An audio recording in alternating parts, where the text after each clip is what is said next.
Hey, welcome. I'm Dukes on Twitch. I run the Green Sun Zenith, which is a website for Legacy Maverick, but also I'm just a huge fan of fair decks. Death and Taxes here was actually my first deck that I got into Legacy with. I definitely have my best results with the deck, and I wanted to do some YouTube exclusive content, and I thought, what better deck to do it with than Death and Taxes, which has definitely seen a resurgence lately thanks to some pretty special cards. Skyclave Apparition is a really new card, a great way for D&T to have extra removal in the main deck, and obviously also has some pretty nice synergy with cards like Flickerwisp, and also Deafening Silence, which I think is a really underappreciated card from 2020 for fair decks, and especially in a format like Legacy, because for ages, you know, outside of something like Grafdigger's Cage, I think that decks like Legacy, Death and Taxes, and Maverick have really missed out on having a turn 1 play against combo, and at least, you know, some sort of speed bump that's going to hold up before you can deploy your 2-drop or your 3-drop, or, you know, make you extra turns to get your extra disruption in play, and not just lose before you can play a turn 2 Thalia or a turn 2 Spirited Labyrinth. So really cool to see this. This is actually Aaron Relentless's Legacy Challenge winning list. I didn't want to change anything, but I did. I only changed one thing, and it's just the second silent clearing. I'm just a huge fan of basics, so I really enjoy this this mana base. But of course, that is nothing on their finish, which is a pretty awesome achievement, especially in the current meta. So this should be a pretty interesting league. For those of you who haven't seen Death and Taxes before, it's a deck that runs around with Aether Vial, which allows you to put in creatures while you use your mana base for things like Rishadan Port, or maybe aggressively wasteland your opponent. It uses Stoneforge as an early way to find threats like Batterskull, or turn your other creatures into real threats with equipment like Sword of Fire and Ice and Jide. It has some really nice late game as well with Recruit of the Guard and Flickerwisp. The removal suite is even better now because of Swords to Plowshares already being one of the best removal spells in the format. Having Skyclave as well is really nice. And then against combo and control, we have things like Spirited Labyrinth to stop card draw, Prelate to really lock people out of spells, especially cards like Brainstorm, Ponder, Preordain, Lightning Bolt, Swords to Plowshares, and Thalia, which I think has been one of the best printings for D&T in the last 10 years. And then to the board, it's pretty nice. We have a nice mix of Graveyard Hate and also cards like Grafdigger's Cage that can be brought in against something like Elves. We have Surgical, which is pretty good. I'm not too sure how aggressive I want to be with Surgical in this league if we come up against something like Uro. We do luckily have 2 Rest in Peace, which are pretty good against the Uro decks. We have Part to Exile as extra removal. Great against decks like Rug Delver that don't play basics. And then Council's Judgment, in case there's something that we really want to get rid of that Skyclave just can't hit. Sort of Feast and Famine, great for the grind and against some of the more mid-range decks. And then Cataclysm, which is a card that I love, and a great way to attack snow. It's pretty hard being a Wasteland deck in a format with so many snow decks going around, but Cataclysm is a great way to get rid of your sort of mid-range to controls opponent's resources on the field, because of course it also gets rid of Planeswalkers, which is really nice. So pretty keen to cast some Cataclysms and see how this league goes. But if you enjoy this content, definitely subscribe. There will be more of it coming. And yeah, really looking forward to this. Alright, we'll see you in game 1. Cheers. Hey, welcome back for game 1. We are on the play, which is really nice.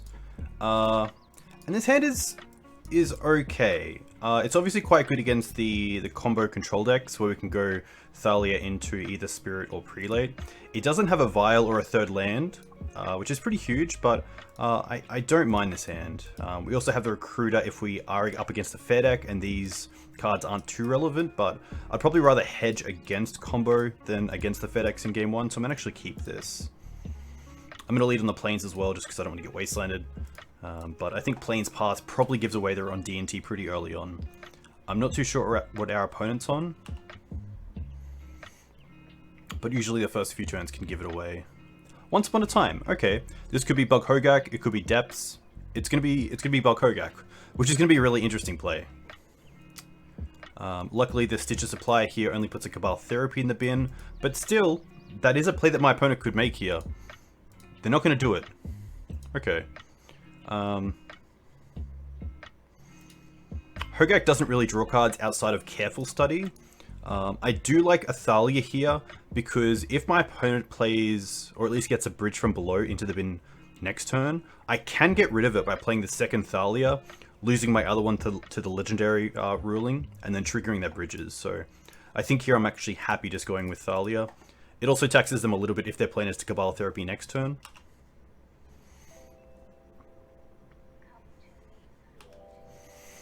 Prelate's going to be interesting because Prelate on 1 does stop Cabal Therapy, Careful Study, but otherwise it turns off my own swords, which I think is a huge loss, so I don't think I'll be doing anything in that regard. Let's bring up the graveyard here as well, so you can see it as a resource. Hogaak, probably a pretty dangerous deck. We do have some ways to fight it, but going wide even with the deck and attacking with a bunch of 2/1s can really do it. We can only block so much. But thankfully, my opponent hasn't hit too much here. We could see the Cabal Therapy flashback. We could also see the Gravecrawler cast from the bin, so a few options for my opponent. They also have the Hogaak in hand, so we do luckily have Karakas as a grade out to Hogaak, and also Swords to Plowshares, but otherwise it's looking a little bit grim. My opponent also might flashback Cabal Therapy here and just name Swords to Plowshares in the blind, because I think that's a great way for me to actually deal with the Hogaak.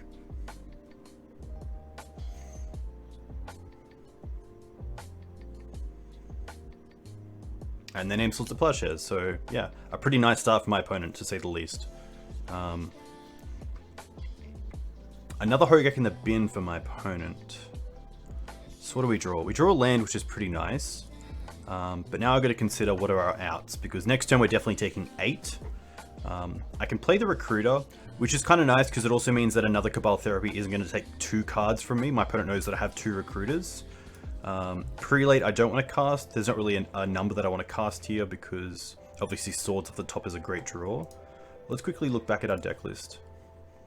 So Skyclave Apparition sadly doesn't hit Hogaak.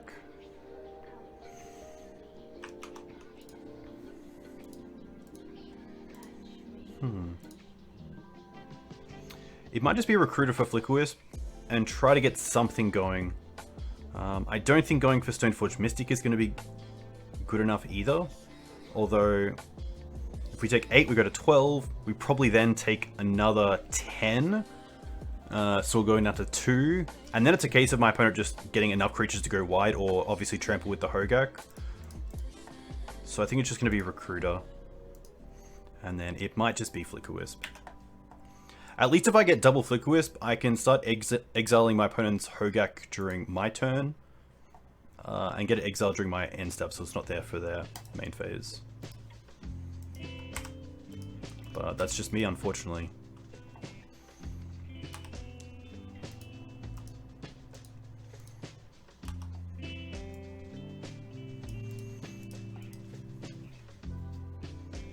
These fetch lands are really strong with the crab. There's the first bridge as well.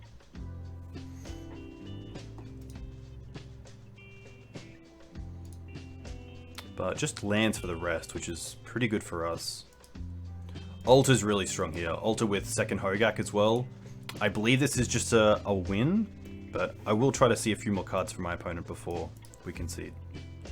There's a Vengevine and 2 Gravecrawlers as well, which is pretty rough. So even if we did survive this turn, it's looking very hard to get out of it from the other ones.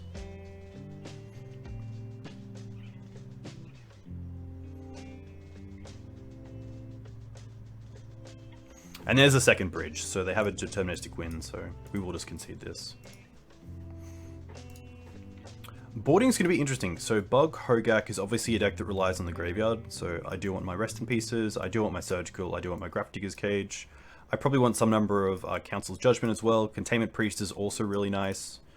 I don't mind back Cataclysm. Judgment I don't really need. I don't think I need sort of Feast and Famine, but it is interesting.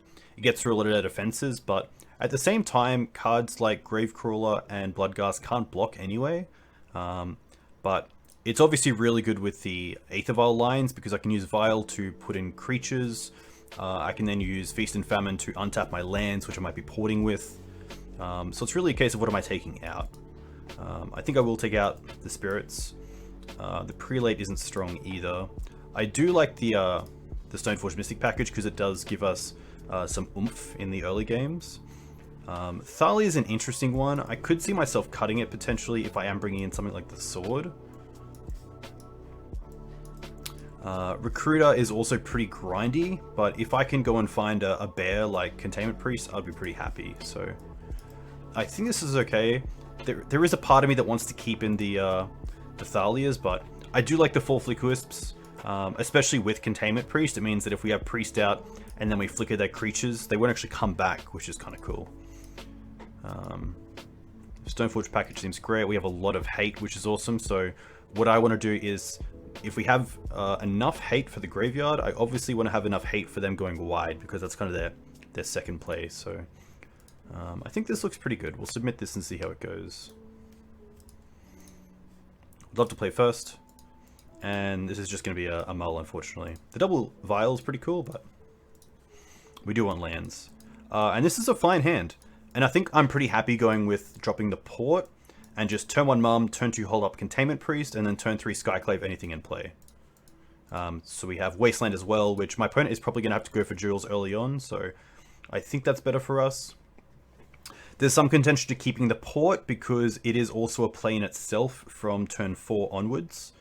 And having the land around when I need it, if I don't draw another land, maybe I want to keep it. In case we go Apparition, next turn Wasteland, and then we draw a 3-drop and not have the 3rd land for it. So in many ways, port can be a Wasteland, because if you're turning them off in their upkeep, there's not much they can do with the mana anyway. But it is going to be costing us an extra land at the same time, so...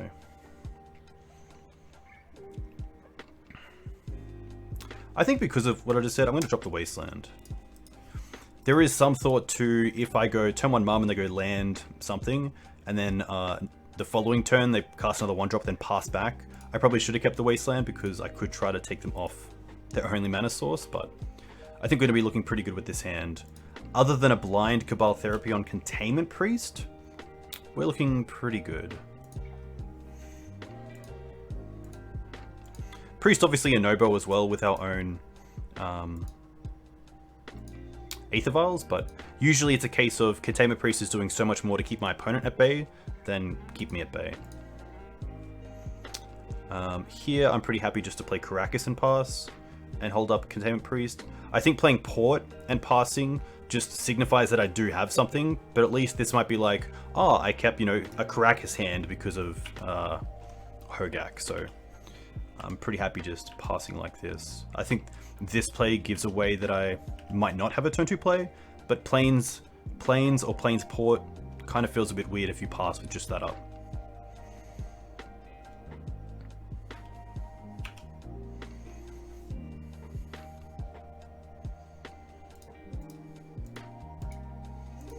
Altar's pretty good, but at least we have the Skyclave for that.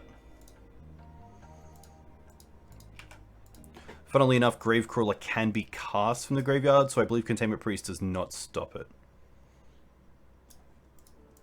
But at least it is a beater.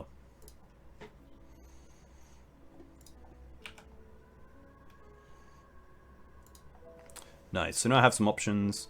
I think I just want to get rid of the altar, because with the Gravecrawler it's a little bit scary, especially if you're casting a few things. To be fair, Containment Priest doesn't stop too much. Really just Bloodghast, to be fair, so maybe I put a little bit too much of a head on Containment Priest doing what I want it to do.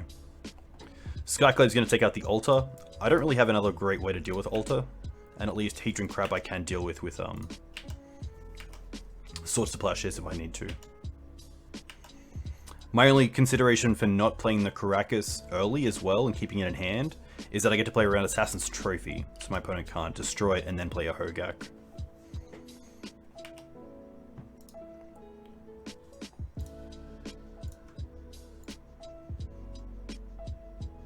Double Bridge in the bin. Okay. That's a little bit scary.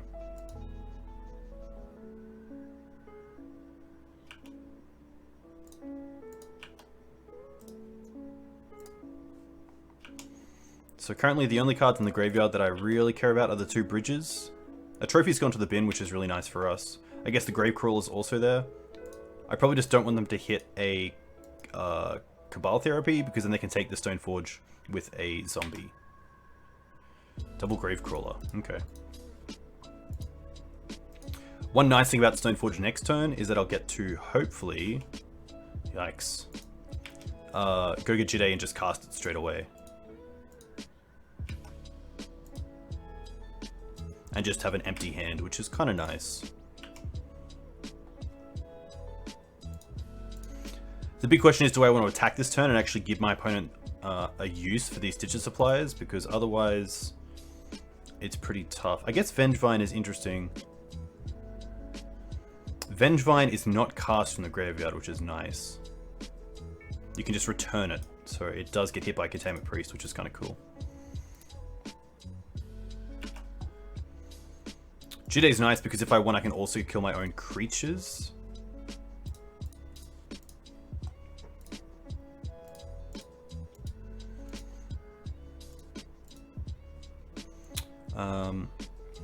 So now we're in an interesting position. If my opponent does have a trophy, I think they want to kill the Jide. So I don't think if I use Mum this turn to get through damage past the Stitcher Suppliers, I don't think any of my creatures are really hurt that much.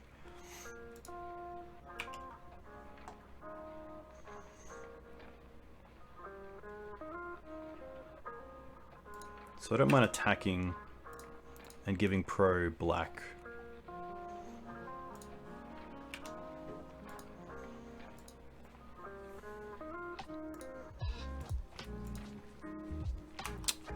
Should have thought about the bridges. Just a bit of a misplay there for sure. Especially now seeing my opponent gets at least 4 damage in. I guess they can attack with everything. Or just those two, that's fine.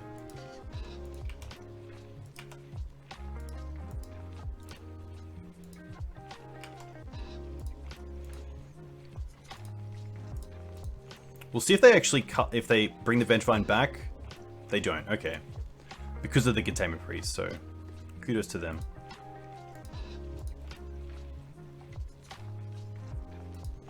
Flagstones. We're definitely playing a plane, so we can hold up Karakas and Port this turn.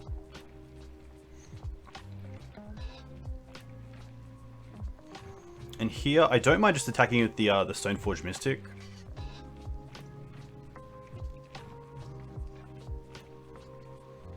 And giving Pro black.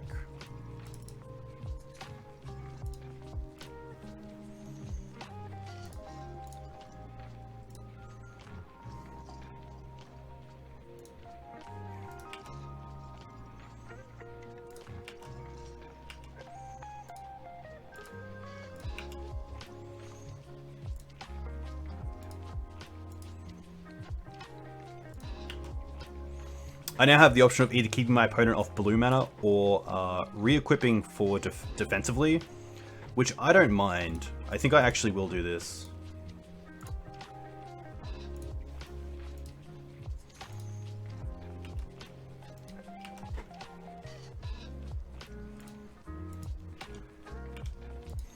I think my play here is going to be killing my own Mum to get rid of these bridges in the bin, but I'll see what my opponent does first. They're going to play a Crab, that's fine. They played a Dried Arbor for turn, but it got exiled by Containment Priest. That's awesome. They're going to attack with everything. So let's go...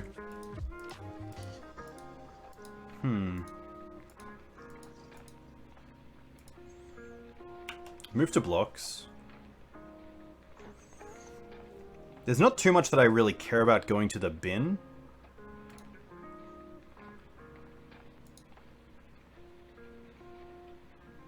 But I do want to keep my life total at some point pretty high. So if I'm taking 2, 4, 6, 8, 10, 12 here. I can block with the Skyclave on a zombie, because at least it can't be brought back. Pump it, and then kill my Mum. I'm taking 2, 4, 6, 8, 10. Going down to 8. I don't mind this.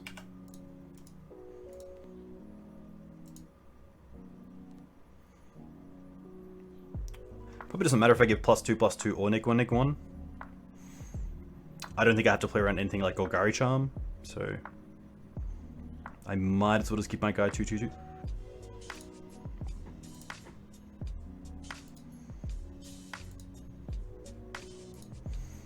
I also don't need to kill the mum here because if the zombie dies, it doesn't really matter because it's a non-token creature.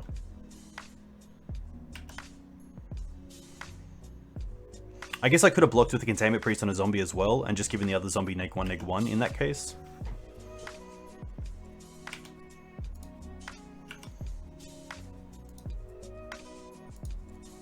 Wisp is interesting. Wisp is pretty nice because it means that I get to exile something due to the Containment Priest.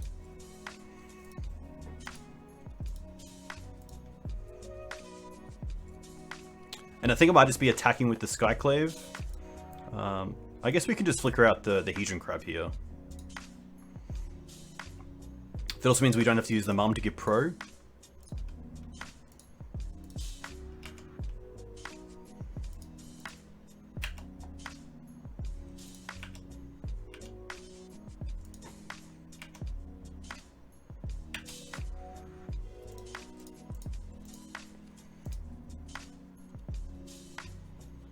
And just equip this back. Nice, now the Hedron Crab gets killed. My opponent has 3 cards in hand. Another crab is fine. Land is fine. We'll see what they hit.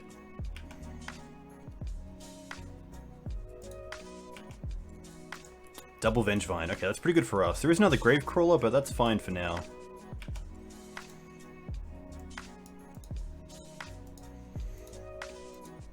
Bloodgust trigger. Don't want to bring it back because of the Containment Priest. There's a Hogaak.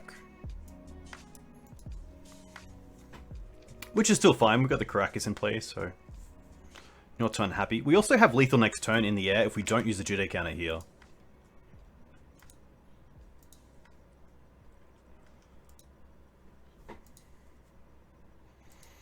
I guess we can also... so we'll have 13 in the air. We go up to 7 counters, so we get to use 2 of these. 2, 4, 6, 7, 8. Okay. So we're taking 2, 4, 6, 8. We're going down to 0, but we can gain 4 life here.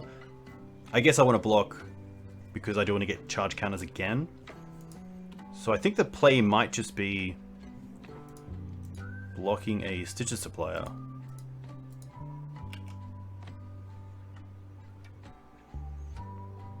I don't really care what goes in the bin at this point.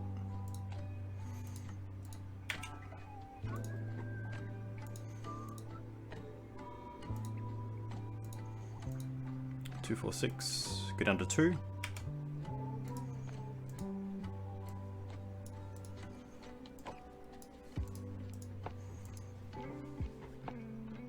Yeah, so now luckily we just have the win in the air. Do I want to make any changes? I don't believe I do. I think we did really well for that game for just relying on the Containment Priest as our own real interaction with the graveyard. I guess Jide definitely held the game as well, but I think I'm fine with just sending this back. But if you have any different choices, let me know in the comments. I'd love to know. Maybe there's a play that I missed or a line that was better than what I took. I think definitely the attack with the Jide in the first instance, where they got to block and get 2 zombies, was definitely incorrect, but we learn as we go. That's the greatest part of Magic. Alright, good luck, opponent. I'd love to see a Vial, Land, and Surgical. This sadly isn't a hand that I'm going to keep. Just the mana's really bad, and we don't really have a great plan. That's what I really want to see in a hand. This is okay. It's a little bit slow, but I think it's fine. Especially having the turn 1 sword if I really need it. I also have Recruiter, which can kind of get me back into, you know, card for card against my opponent. If my opponent plays a turn 1 Hedron Crab, I'm probably just going to go for Swords to Plowshares instead of Vial, but here I'm pretty happy to go for Vial.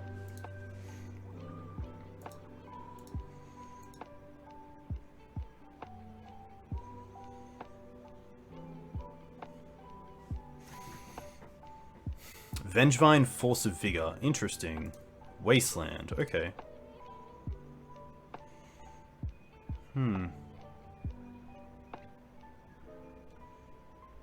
I think Wasteland here is just too aggressive. I think I'm okay with just Plains into Vial. I mean, it's only going to get better over time, so if I can get Vial at turn 1, it's obviously going to be the... put myself in the best place for Vial, but... this will be interesting. Bridge and Hogaak, and Vengevine in play already.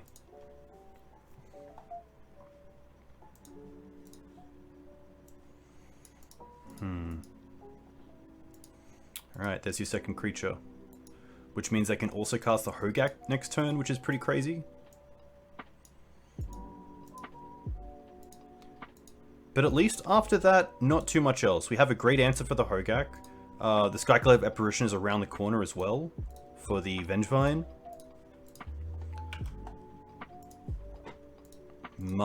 A little bit slow, but here I think we just want to play a land and not Wasteland because we want to have Skyclave on next turn. There's probably no reason to use Swords just yet.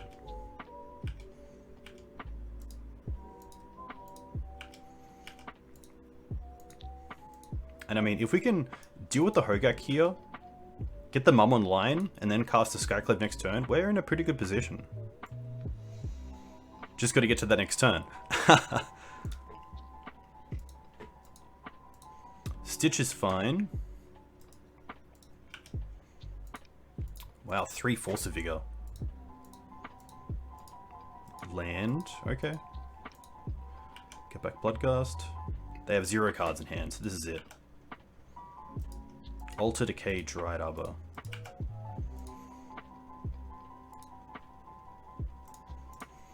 Alright, let's Swords here. And then taking this 6, going to 14. Just going to put the Mum in now, because we can. Now I have some options, because I also have Recruiter for Containment Priest, if needed. But I think right now I just want to answer this, this Vengevine.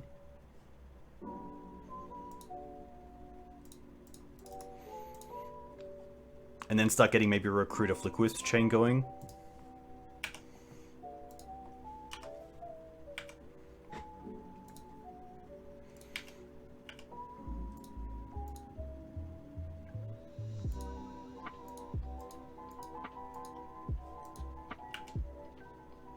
Bloodghast, Gravecrawler, Vengevine. That's pretty good.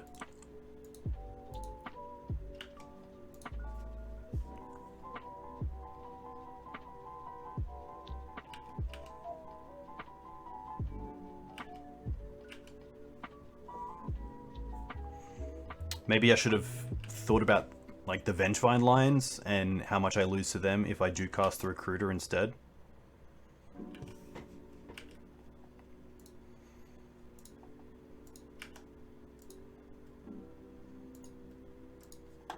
Opponent's pretty much attacking with everything. I guess there is a world where I get rid of the bridge here by just blocking with Mum and not giving protection.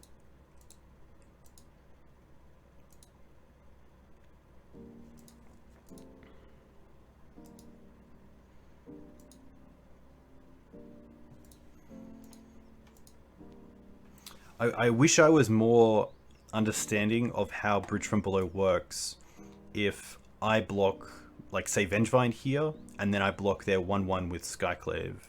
I don't think I really want to here, let's be fair.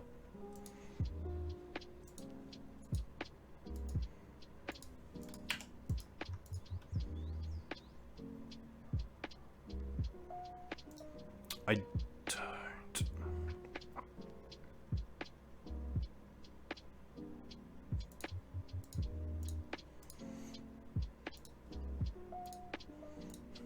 This is actually a tough one. The one thing I don't want to do is get below 10, because then these Bloodghasts start having a haste from the graveyard.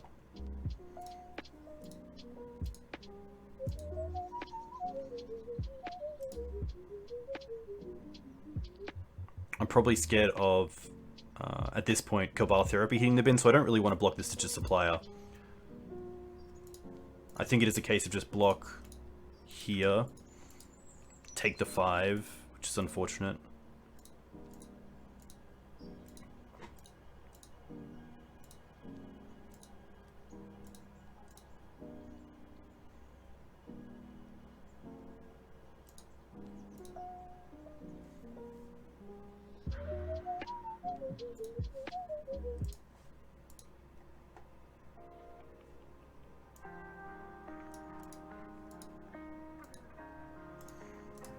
pro green.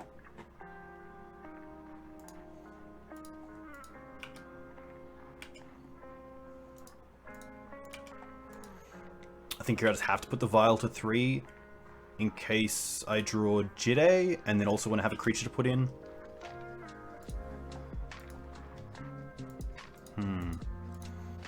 Wasteland doesn't do a whole lot here. I guess I can get another Skyclave for the Vengevine off the Recruiter. The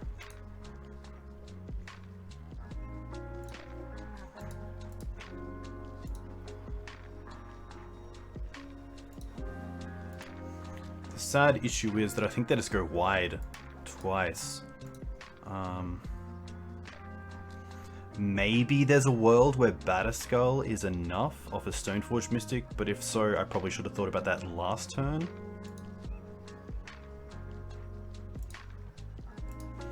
What do we got? We have a bit of time, so let's really think about this. Recruiter. We then have Skyclave, which is kind of a blocker to some extent. And also takes out the Vengevine. 2, 3, 4, 5, 6, 7, 8, 9, 10, 11. So we have to block 2 of these next turn at least.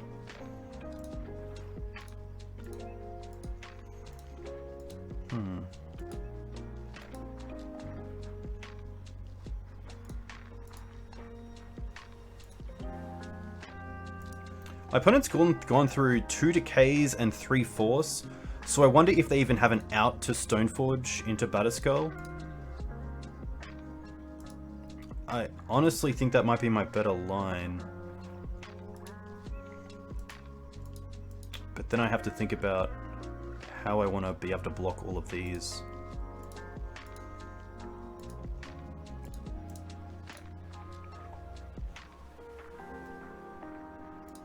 I don't think the instant speed of Skyclave matters.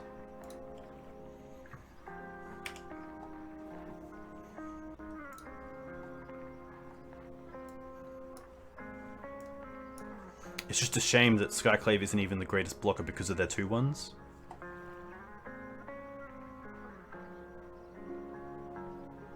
Could go Recruiter into Mum. Gives me 2 ways to protect, but probably isn't enough.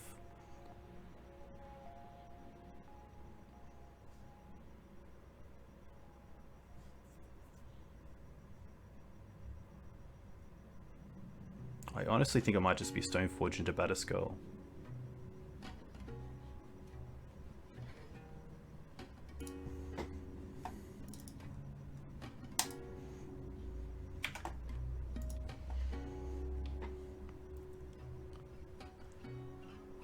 Jide's also interesting.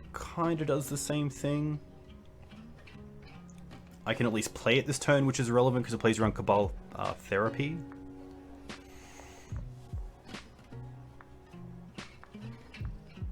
I think I just want the Batterskull.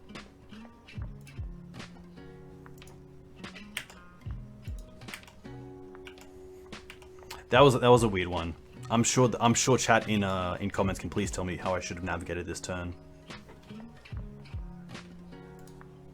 Land is pretty good. Stitches apply a Carrion Feeder. That's fine.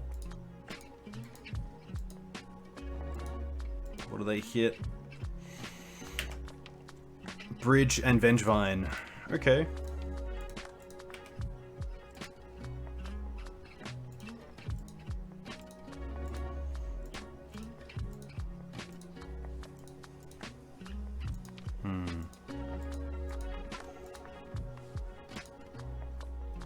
Two, 4, 6, 8, 10, 11. So what if I block?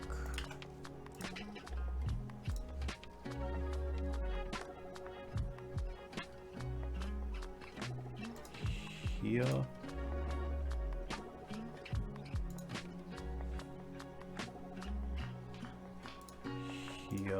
Here, and get protection with the Mum.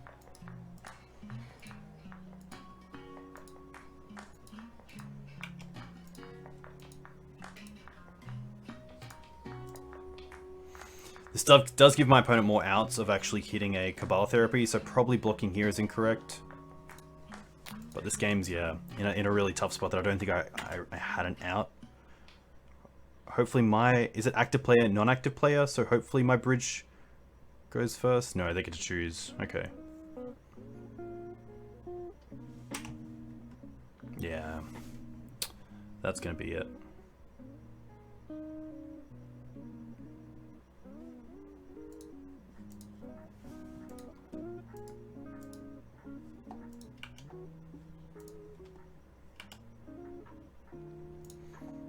Sure, I could have played that better.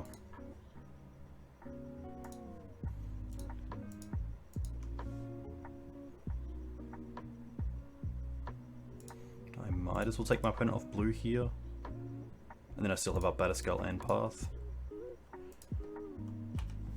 I don't believe I haven't. Yeah, because I can block. We're taking 12, 18. Gain 4. I might as well act like I have something.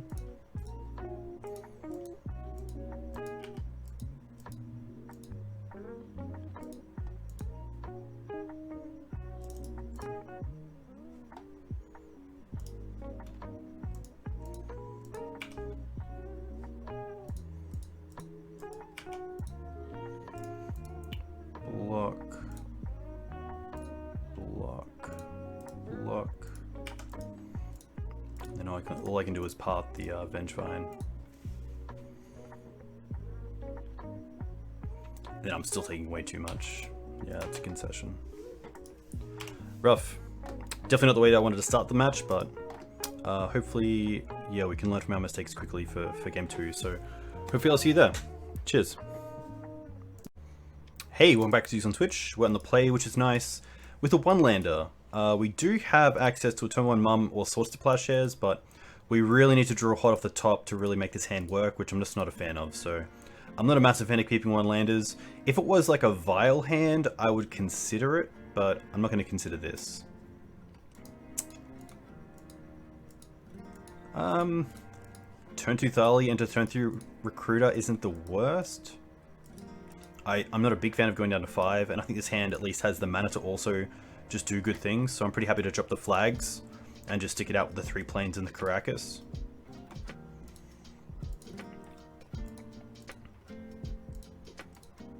At least a turn 2 Thalia for some decks can be enough for me to get back into this game. If I do draw maybe 2 other lands or don't draw anything relevant off the top against the deck that I'm up against. So we'll keep in bottom flag.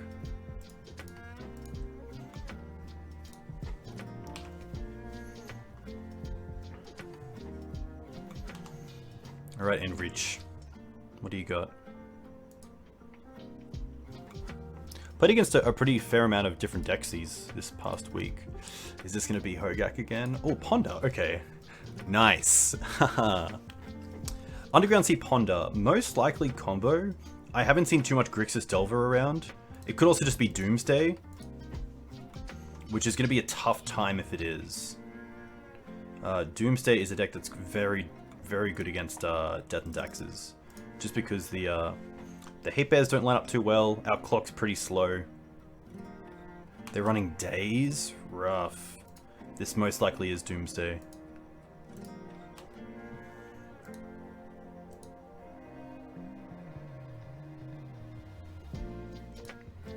If it's Doomsday, there's a Thought to Recruiter for 3. Because it does turn off the namesake of the deck.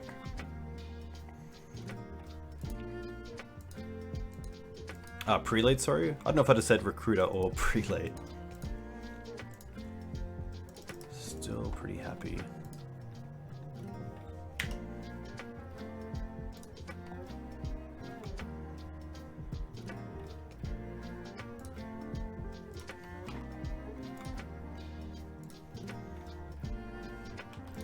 Could quickly check what my opponent did with that Ponder as well. It shows not to shuffle. Okay. It's always a little bit scary.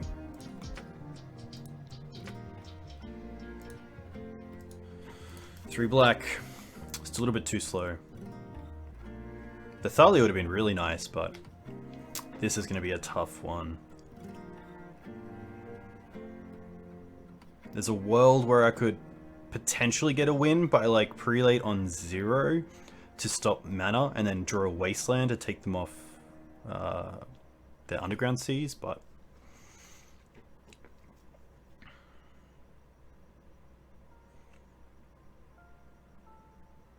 I think Wasteland is actually probably my best draw here.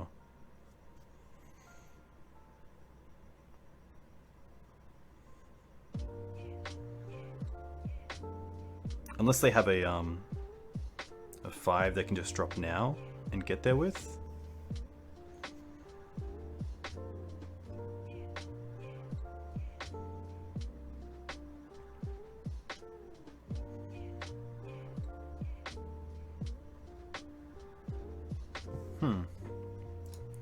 Two-day doesn't do a whole lot. I think it's just Prelate for potentially 1. Let's have a quick look. MTG Goldfish. Decks, metagame, legacy. We're looking at Doomsday. So the pile most likely has... It's going to be 5 cards. So it's got an Oracle. It most likely has an Edge of Autumn. Perhaps has something like Ideas Unbound to draw cards.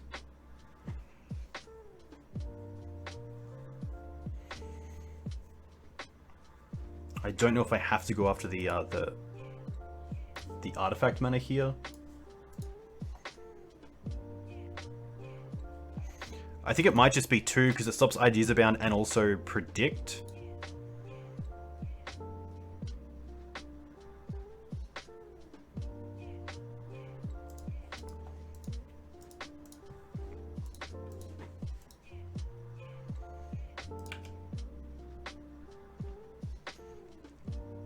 Spirit of the Labyrinth would have probably also potentially been a really good draw because it means that it's also an extra damage, which is pretty good. Being a 3-1 instead of a 2-2.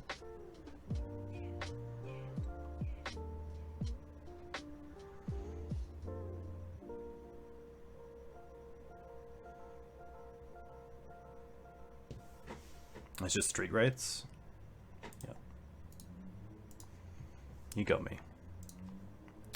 This is going to be tough. I do like the Deafening Silences. I mean, that's really it. I don't think I'm in a Mind Break Trap step because they usually just get there 1 spell at a time, or even 2 at most. The Prelates can definitely come out. The Recruiters are also pretty slow, but I don't have too much. I don't think Rest in Peace is worth it. Looking at their board, they'll probably have some amount of, yeah, Massacres. Needle's interesting. I don't think they'll bring a Needle.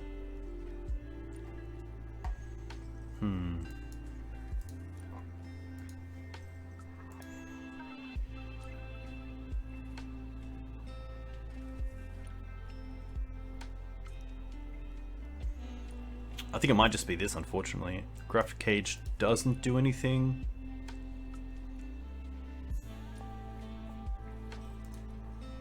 Surgical's not great either without some sort of hand disruption. It might just be the 2 Deafening Silence. And just try to get there with Spirit of Labyrinths. And at least Recruiter can find Spirit, which is kind of nice. I guess Swords is also really irrelevant, so maybe it's a case of just bringing in more creatures because they can attack.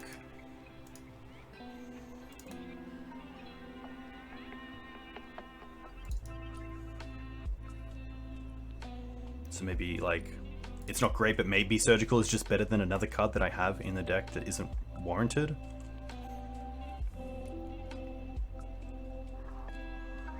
And then maybe just a Sword because it can make other creatures attack better.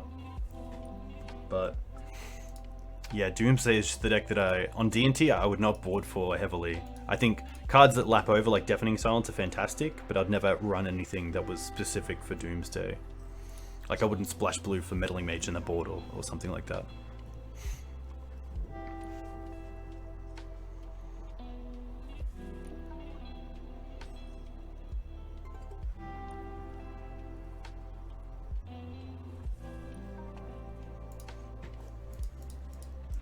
A really nice hand, just no mana, which is unfortunate. We will mulligan this.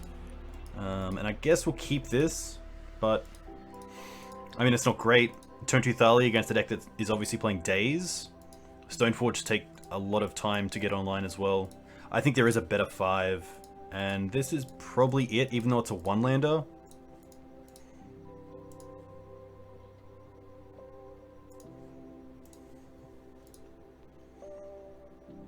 And just to stop something like, you know, Dark Ritual into Doomsday, I'm just going to go with the turn 1 Deafening Silence.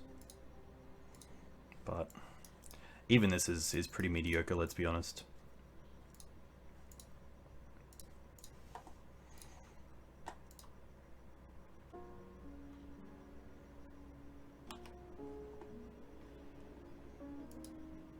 The tough part is that once they cast the Doomsday, the Deafening Silence doesn't do a whole lot, because a lot of their game actions are just drawing cards off activated abilities.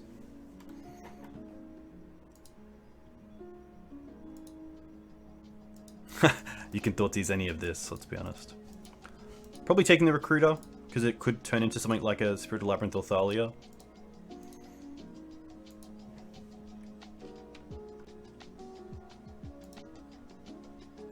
Okay.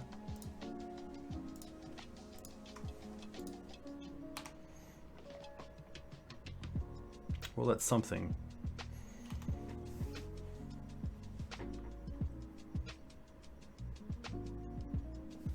My opponent's going to ponder.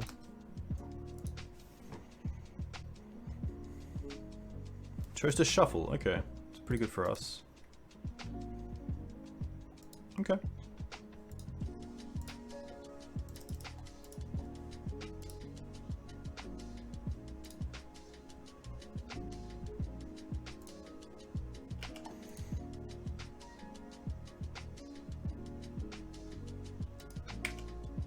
I'm going to attack. I don't really care about protecting either of my creatures here. It's really a case of just getting their life total down to, well, effectively 0, but we'll see how this turns out.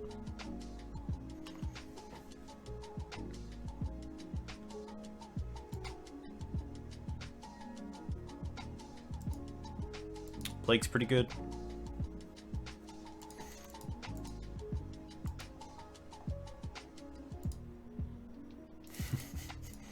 I'm just glad that I actually had a Skyclave in here.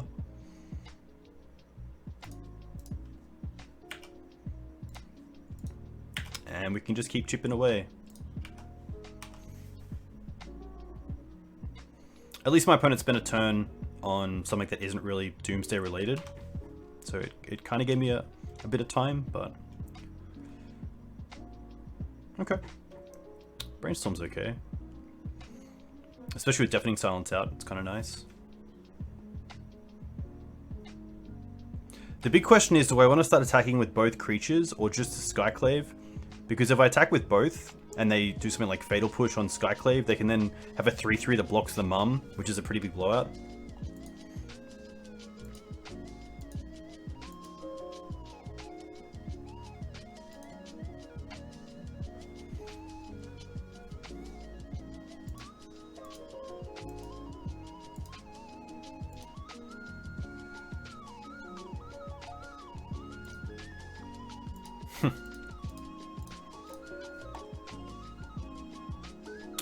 For blue.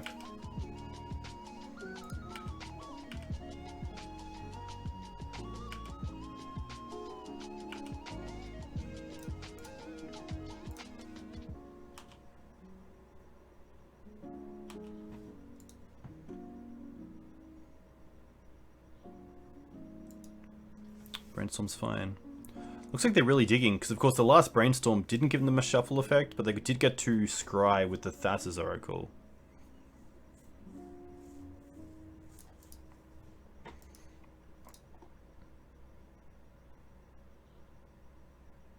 They're not going to attack. Interesting. Wasteland.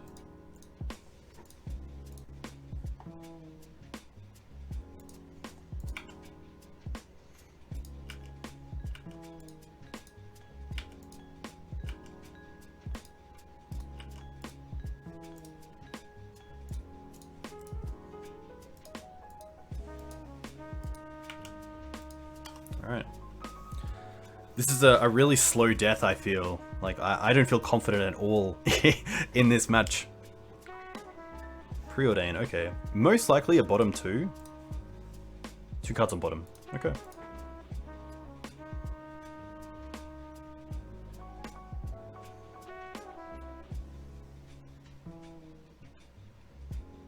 I hate that this is a 1-3 as well. Come on now.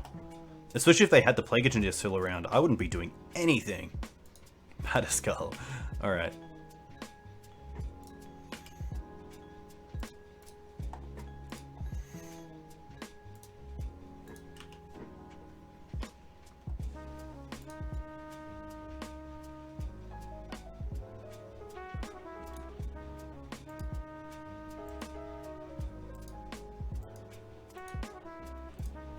Druid Street Wraith is okay.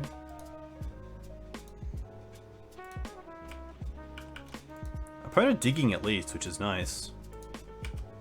Ponder's fine.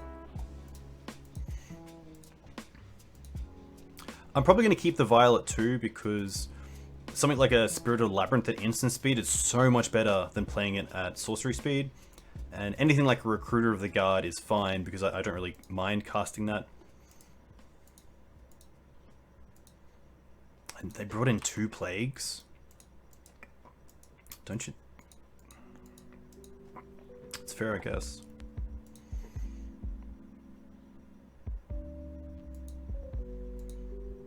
No attack. Interesting.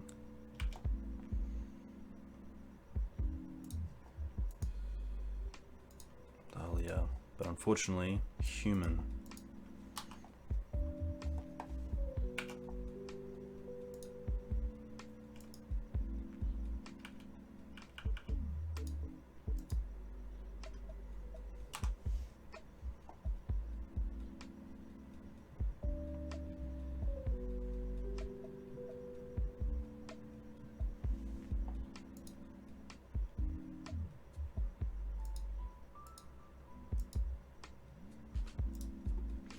I'll still keep this at 2.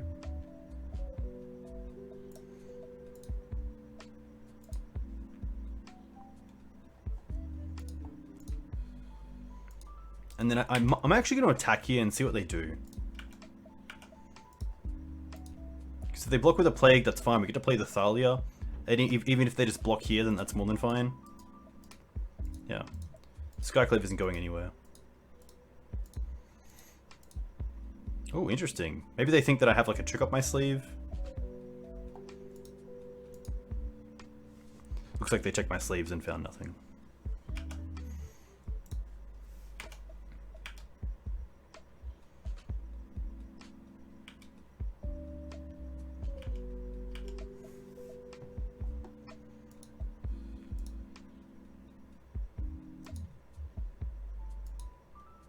You got it.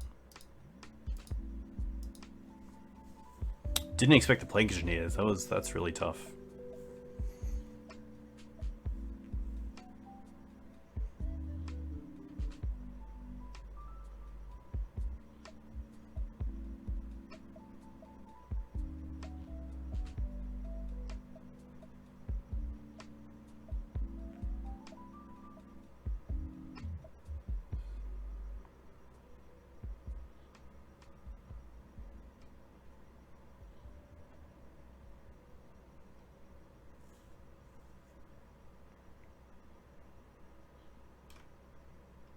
I don't believe I even have an out here, which is a little bit unfortunate.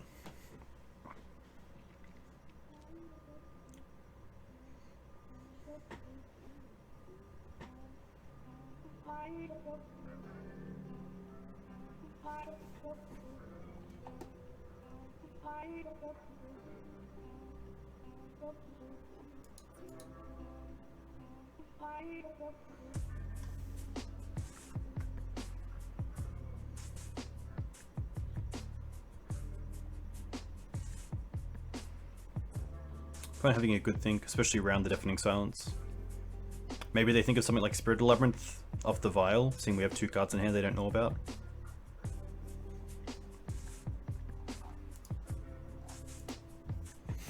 I'm not too sure how D&T can attack this deck better, unfortunately. I think it's just land a Spirit Labyrinth and just try to start beating down, because at least it is a pretty aggressive creature. Deafening Silence did a lot this match. I mean, the 5 was pretty awful, and it bought us a lot of time, which is nice. But that's more from my choosing.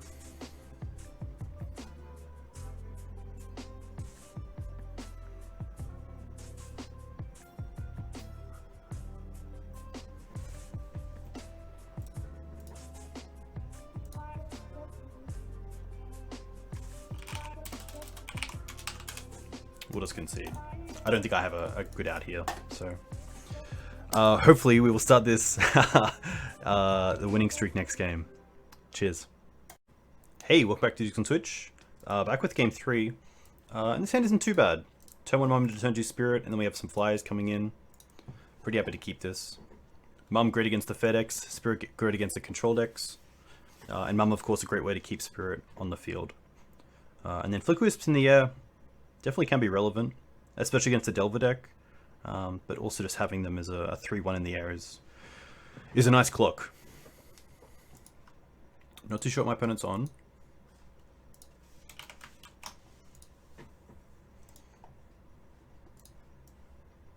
I think a Vial would actually be a fantastic draw, because you have a great 1-drop, a great 2-drop. Prismatic Vista is interesting.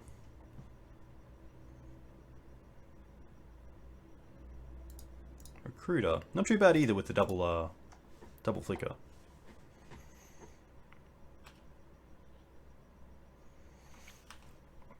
Prismatic's interesting. If it's a control deck, it probably means it's not playing Mystic Sanctuary, which is nice. I don't think you restrict yourself in any way. But Snow's going to be interesting. Valakai, interesting.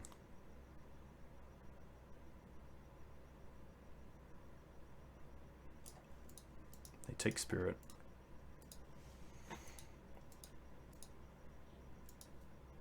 Wasteland's pretty dead here. I'm going to pass with Karakas, because at least I can Karakas the Volky back to the hand. I'm going to assume this is a Shardless deck.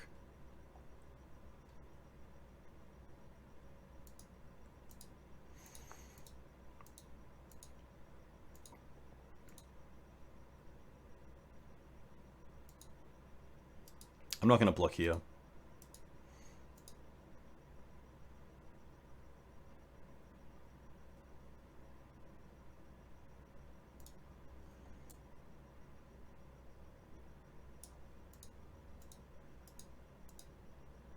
I believe it keeps a legendary, even though it becomes a copy.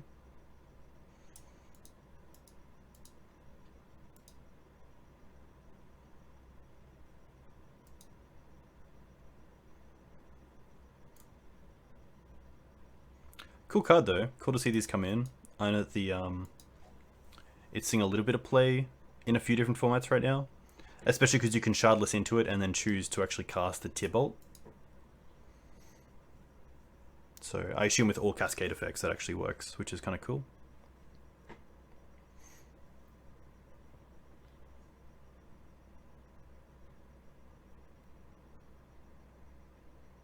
Opponent trying to figure out maybe what they want to do with their card.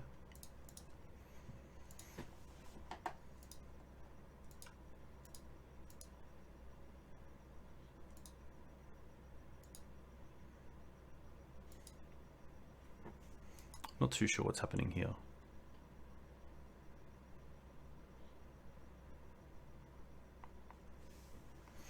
Snow's going to be interesting. I think the D&T has the cards to go long, especially with Recruiter and Flickerwisp and Skyclave, and then the Stoneforge Mystic package.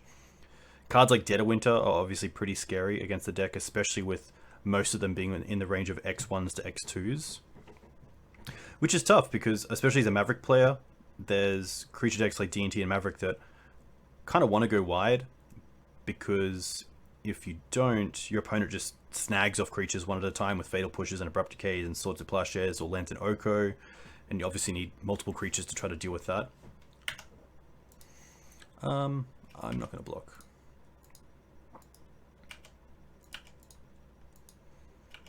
So it's always a bit of a ballet when trying to figure out, do you go wide? Do you open yourself up to something like...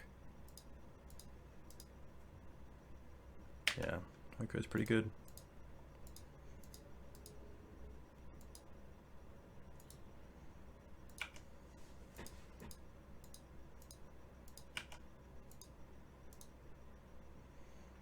I don't really want to return this because I don't want to give them like another card from my hand. I'd rather just play the Recruiter here for Skyclave.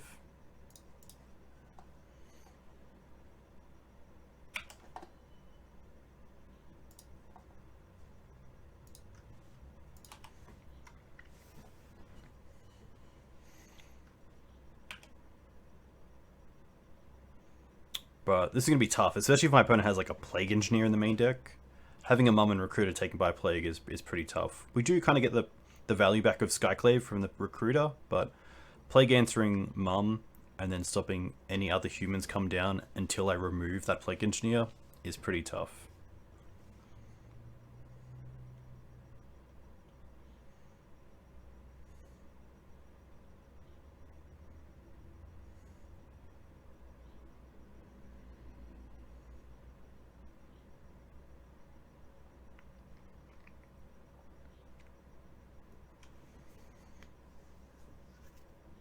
Very cool to see Shardless Agent back in the format though.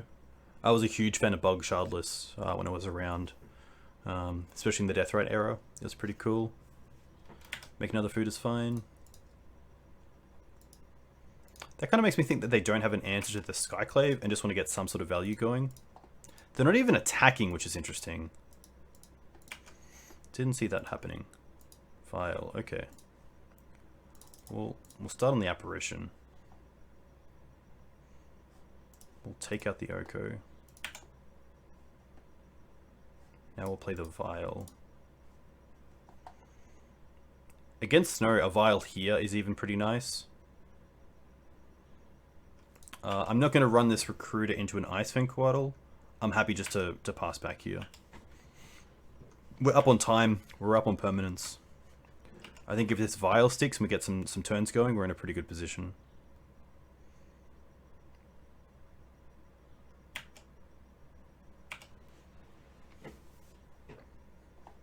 I guess I just hope they don't have something like Days Undoing.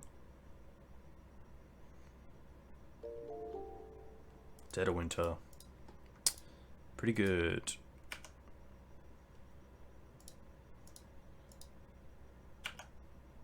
I believe I was got a follow, which is very cool. Interesting play. They didn't attack first even. And now we're in a pretty good spot because we have the Spirit back as well. And Prelate. I don't mind just going Flickerwisp on the Illusion and then playing the Spirit.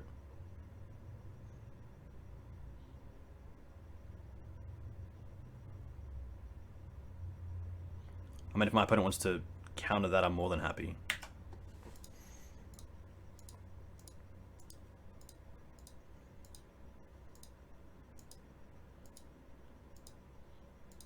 Prelate's going to be interesting. So for 3, if they're playing another Dead of Winter, it hits that. Hits Okos. I don't think they're playing Teferi.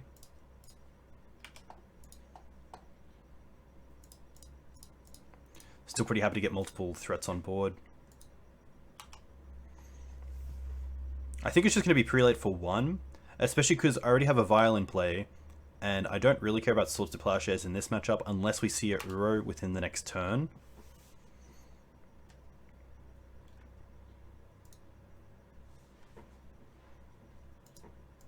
Decay the Vial. Interesting. And just hold up 2 blue?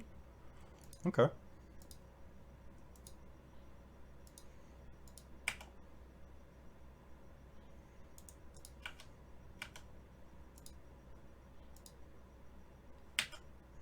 Crack of food is more than fine.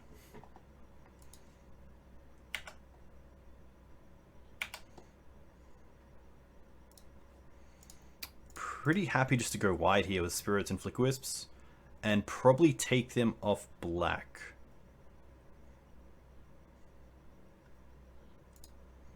It means that they can't do something like Snapcaster into Dead of Winter or Dead of Winter on their turn. Prelate's also interesting, but I feel like the spirits are kind of turning off everything for one.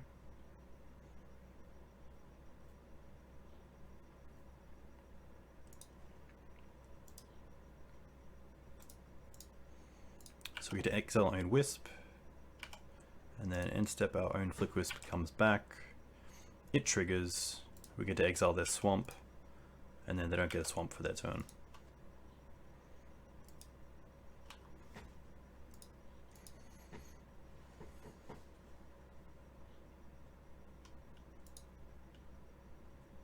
At least these are spirits and these are elementals, so a Plague Engineer doesn't do too much.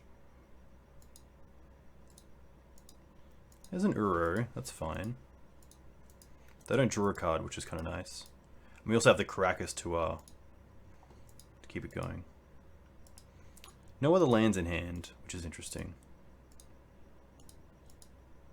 This mana also means they can't hold up Icewind Quaddle, which is interesting. This does turn on Fatal Push in a way that they don't have to fetch. Maybe they want to use Fatal Push here on a... Yeah, and they do have it on a Spirit, which is interesting. Ooh, Jet is pretty nice. I do like Jet. Especially on a Wisp. And then we can hold up Karakas for Uro if it comes back next turn.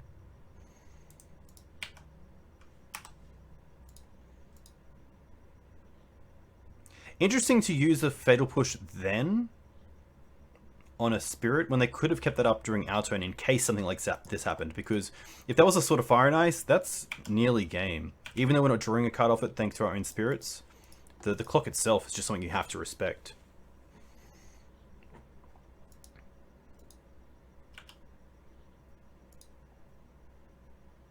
So they have to get another, yeah, Snow Covered here.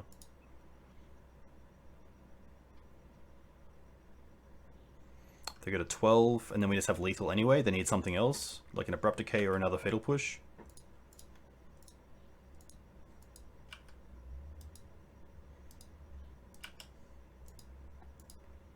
No other land. Interesting. Well, we are definitely returning Uro. You can't even hold up the food gain life here. Yeah, nice. Okay. Boarding is interesting. This is a matchup where I do like the Cataclysms, I do like the Sword, I do like the Council's Judgment, I do like the Rest in Pieces. The parts, meh. Surgical's also interesting just for Uro, but I think because we run Swords to Plowshares and are bringing in Rest in Peace, that's enough. I don't mind trimming on Mums because of the Dead of Winters. I also don't mind trimming on Thalias. And not just for Dead of Winter, but also for things like Plague Engineer. I don't want those blowouts to be too big. And I don't want to have a Plague on the board where I'm just drawing humans after that. I still like the Stoneforge Mystic package, even with Oko in the deck. Prelate's interesting. I think it's just a little bit too awkward for me to name something. I guess one is okay, but if I name one and they get an Uro online, it can be a little bit tough to come back from, but there's potential that it's okay. I actually don't mind dropping out at least a Wasteland to go down to 23 lands. I could potentially even drop off 2 Wastelands, let's be honest.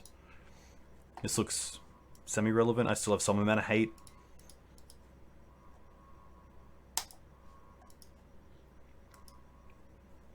I don't think Grafdigger's Cage is worth it just for Uro either.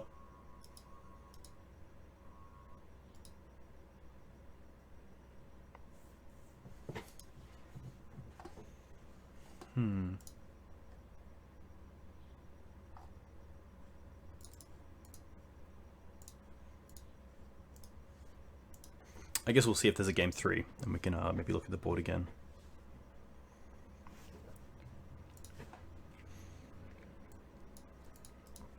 I still like at least some amount of Mums, because if we do draw one on turn 1 or 2, it is really nice to be able to protect some of our hate bears. A little bit slow, but I don't mind it, especially for the grind, and with Flagstones in a post-Cataclysm world, I'm kind of all for it. We also have a nice answer to Oko already in our hands, so I'm just going to keep this and see how it goes.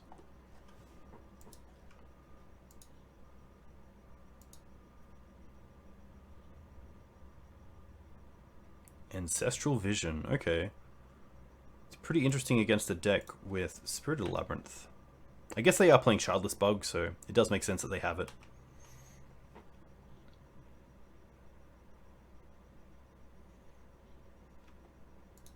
I'm going to play Stoneforge Mystic here, and I'm going to go for Batterskull because it makes the Stoneforge such... It warrants an answer. And we already have the lands in hand that we can cast Batterskull later on, so I don't mind just getting Batterskull here.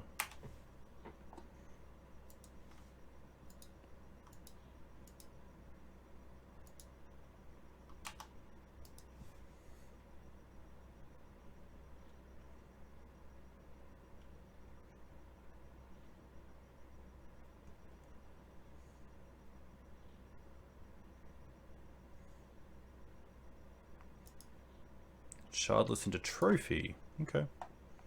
It's pretty good.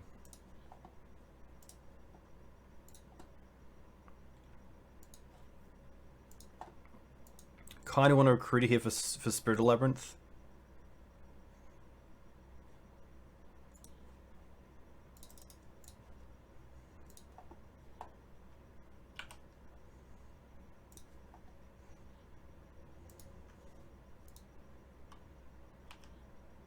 To try to turn off this Visions that's, I believe, 1 away from going off after their next turn.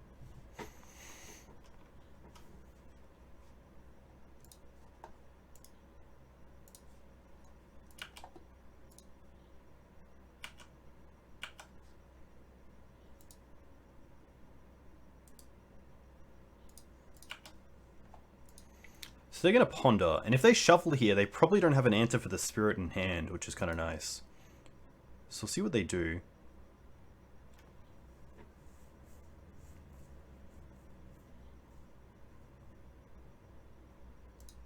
They chose not to shuffle. Okay. Astro.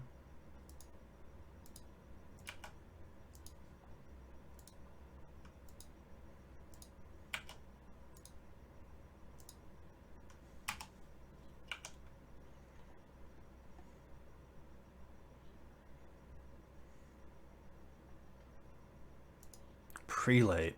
Interesting. So let's go Spirit first and see what they do. They allow it.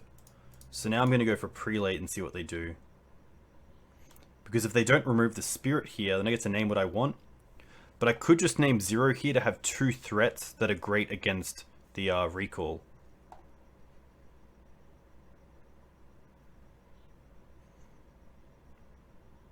This is actually a tough one.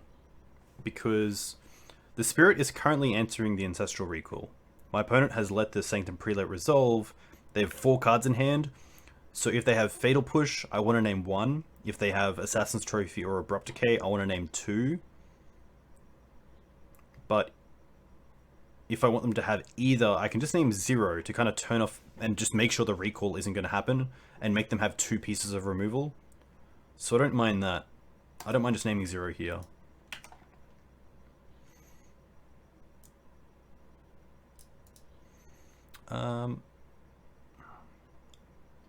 I'm not going to attack into an Ice Wing here because of the Flickerwisp. I do want to use this Recruiter again. And I like naming 0 here as well because if this Prelate does stop the Ancestral Vision, I do have a Flickerwisp to reset it as well.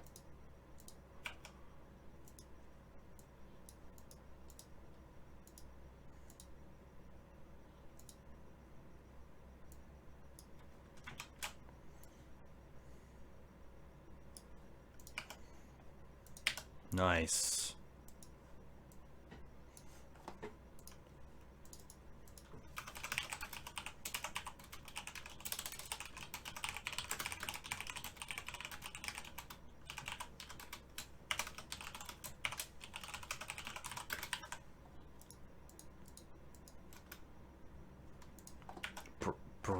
Now I'm not sure what's happening because my opponent can now just put 2 back. That's an interesting one.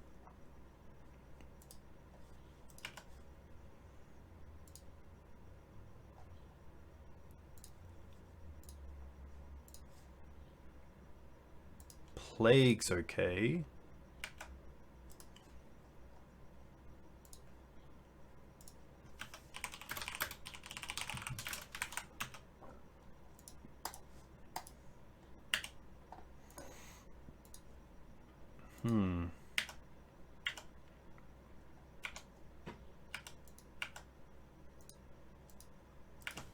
Oh, now I get to attack with sword, right? That's pretty nice. Make them discard their last card in hand? Oof.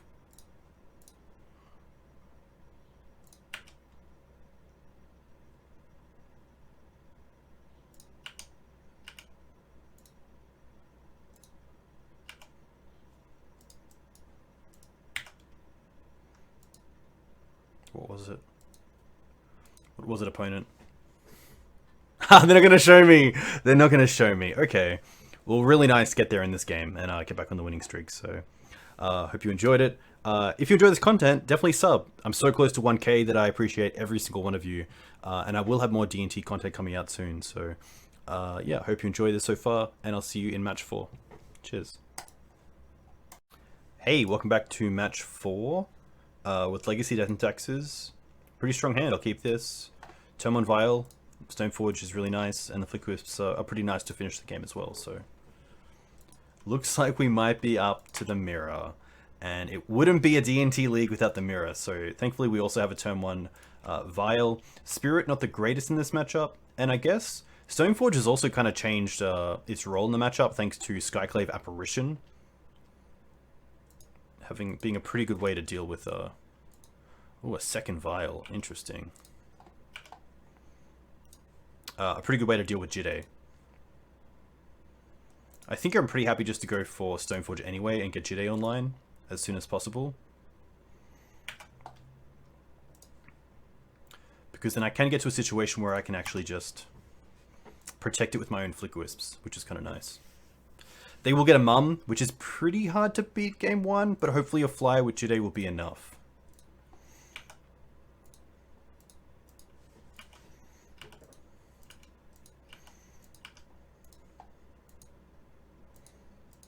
Wasteland's okay. Recruiter, sure. I wonder if they're playing Revoker. They'll probably get their own Stoneforge or a Skyclave Apparition.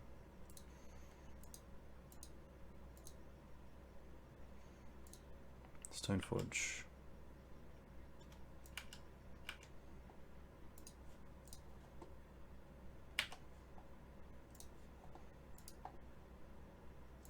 Swords is actually a huge draw here because it means my opponent can't tap, end step, get Jide, untap, 4th land, attack in. So I will play the Silent Clearing and just pass.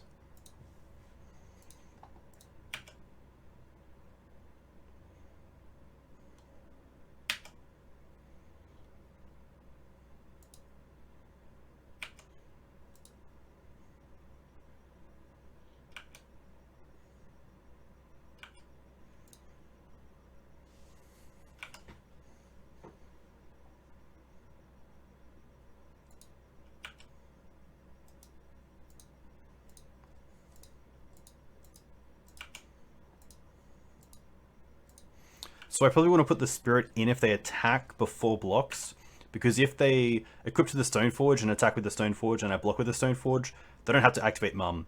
But if I put the Spirit in as a 3-1, there might be a consideration to do it.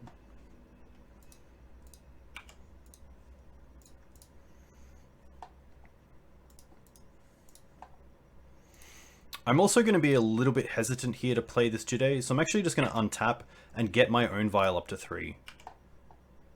Because now I have Flickerwisp and Skyclave, which is really nice. I don't mind attacking here with the Spirit either. If I can force the Mum, I'm very happy.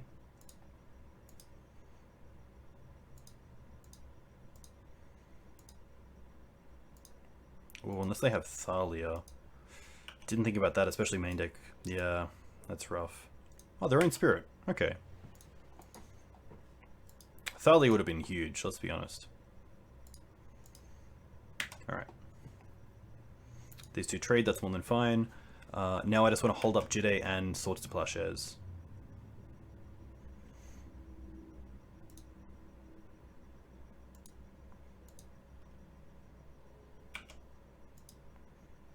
I could play the second Vial, but I think it's better just to hold up Jide and Sword here.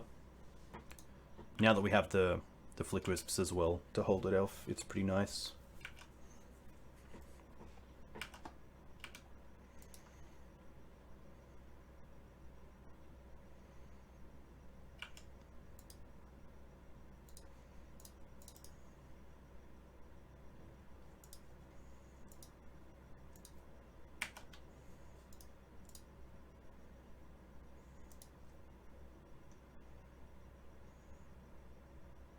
I think, again, I'm just going to play around our Skyclave Apparition here. I'm not going to put in anything.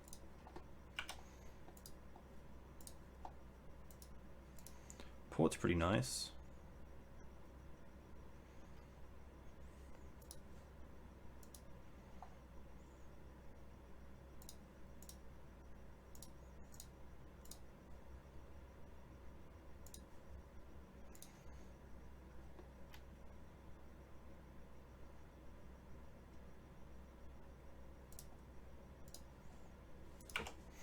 Just want to start getting some value off this Stoneforge Mystic. If they have a Swords, that's more than fine. It is a little bit worrying because it does mean I lose this value, but it's not like I've equipped a creature and got in. And it's also one less sword they can have for the air, so that's pretty nice. So this is fine.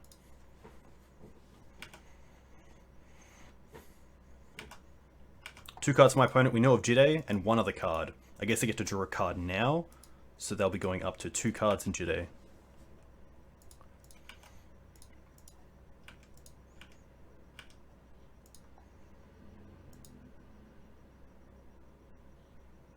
This is fine.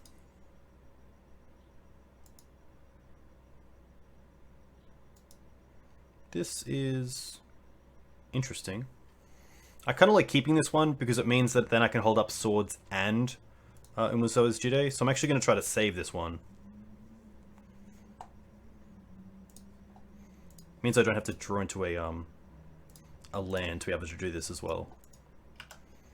And with both spirits gone, it means I could also draw a card in my turn if I really wanted to.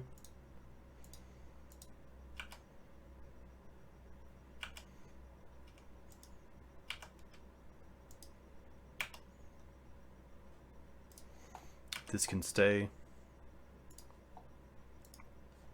Plains is pretty sweet. So now I'm pretty happy to see if I can equip and swing with both.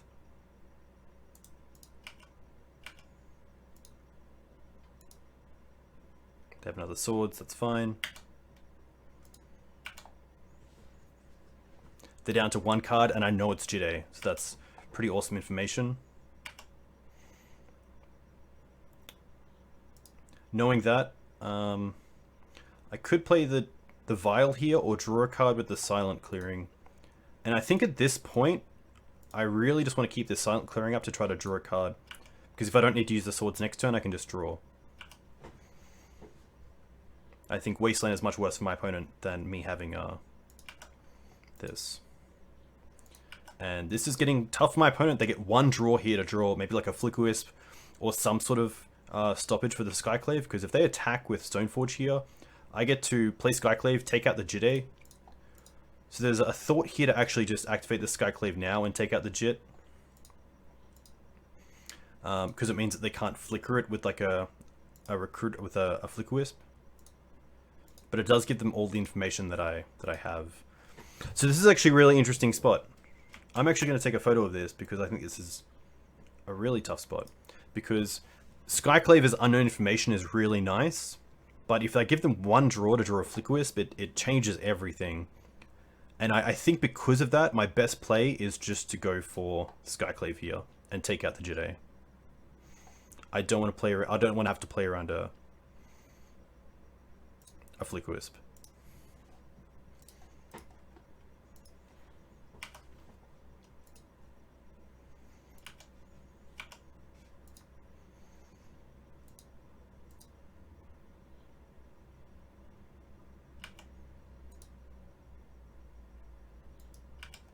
pretty good. Now I get to draw a card. Karakas is okay. This will stay at 3. Another sword is pretty fantastic. Play a land. Equip. Attacks. Attack Flickerwisp. They got nothing. Huge. Huge. Play a Vial, and then hold up swords.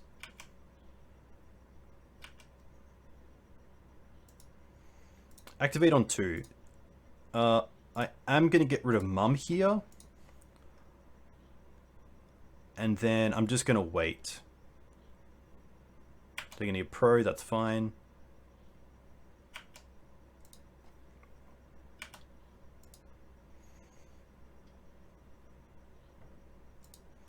Another Stoneforge is fine. We have open a Sword to Plowshares here if they do want to try to equip something next turn.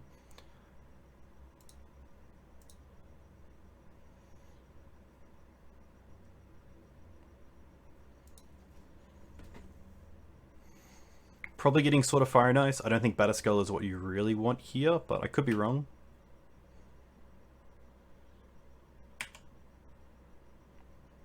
Alright.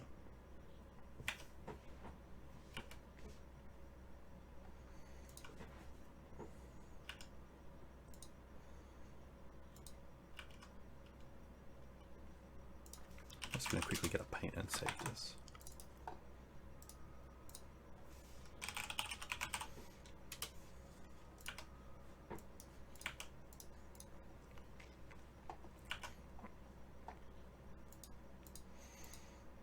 Pretty happy just to take this, let's be honest.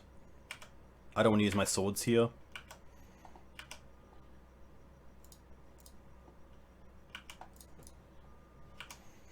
Alright. This one is a no, this one is a yes. Mum. Perfect.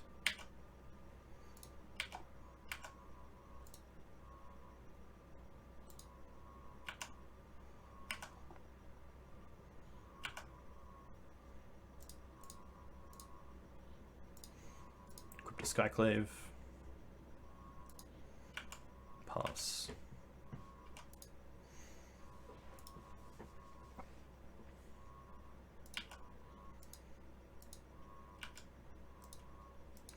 I could be destroying the Recruiter here, but I can respond to a Flickerwisp's trigger targeting it, and it's just going to be a nice win for us here. So, pretty sweet game. Obviously the turn 1 Mum was pretty rough, but we got to play around it, which is nice, and be a little bit patient, which is cool. Against the Mirror, I do like the parts. I do like the Judgment. I don't mind the Sword as just an extra way to start attacking aggressively with creatures. Containment Priest is interesting because if you don't have a Vial start but you have Containment Priest, it can be a huge bonus. So I think what we'll look to do is definitely take out the Thalias, mainly due to Karakas, and then some number of Spirits, also Prelate. There's some thought that maybe Spirit's just okay because it is a 3/1 creature.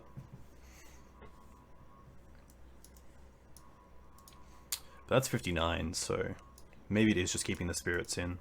It does stop my opponent from drawing from their own Sword of Fire and Ice. It stops me from drawing from my Sword of Fire and Ice.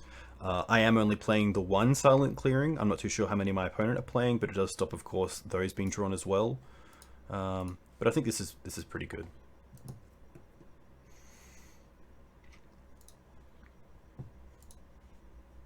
Going to be interesting games 2 and 3, especially seeing I'm down a little bit on clock. If there is a game 3, I'm going to have to be pretty aggressive. Yeah, so I'm down just over a minute. This is an okay hand. Turn 1 Mum, turn 1 Vial, so I am going to keep this, but it's a little bit rough otherwise, but I think it's got enough here to be okay. Is it? That's the big question.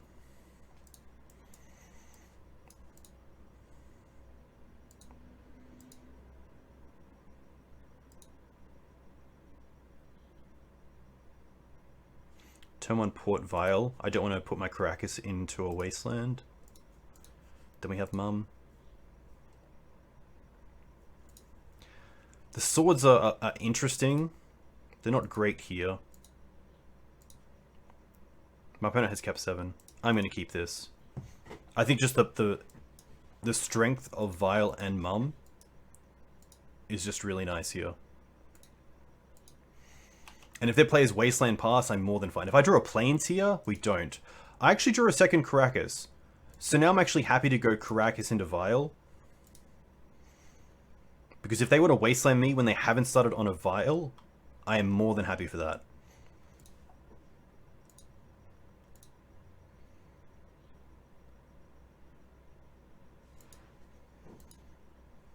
Containment Priest. Okay, so they kind of took the thought that we were going to go with.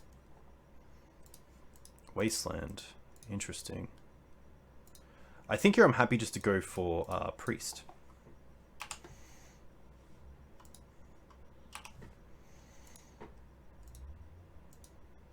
I guess my opponent could have Flickerwisp here, which is pretty rough.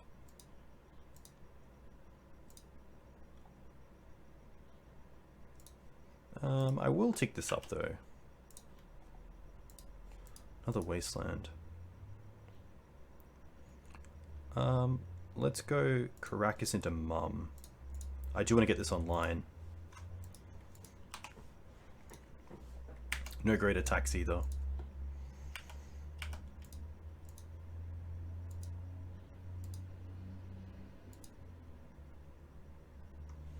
Swords into Port is really strong here.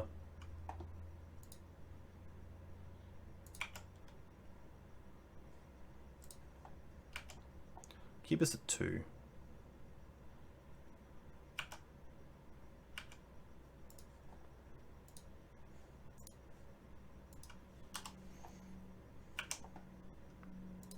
I'm actually happy to tap down their Port here, just to see if I can draw into a white source next turn for the Mum, if they have another way to deal with the Karakas.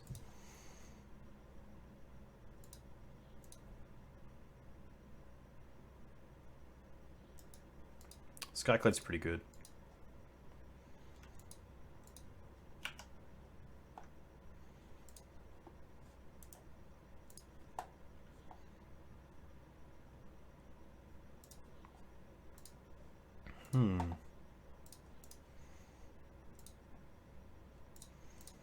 I think I like Mum into Fire and Ice, but Feast and Famine is also interesting.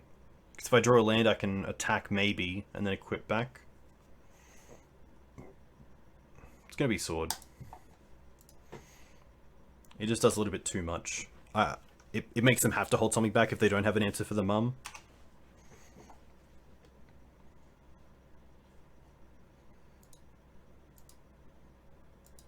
Yeah, Flickerwisp is just going to be game.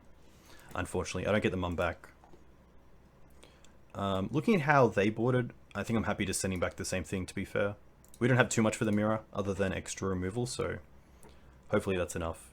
The keep was a little bit interesting as well. Even though we got the second Karakas, we kind of got hit off white a little bit too hard.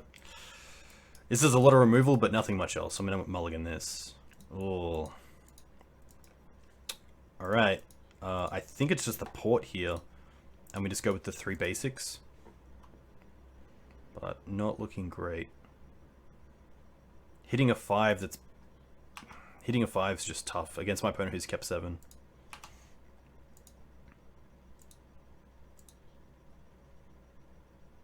Okay.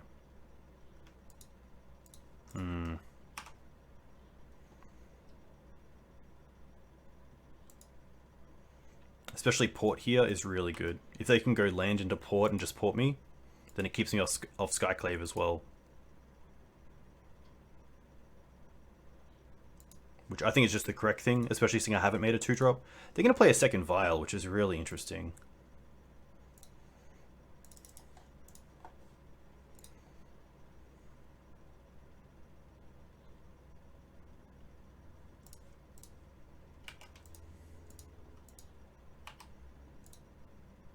This is fine.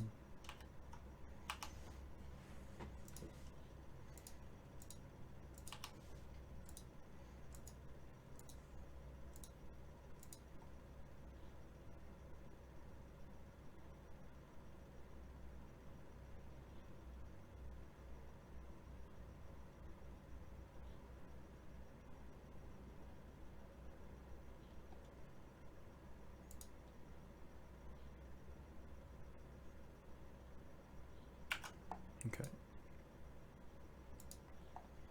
Karakas doesn't do a whole lot. We do get a free attack.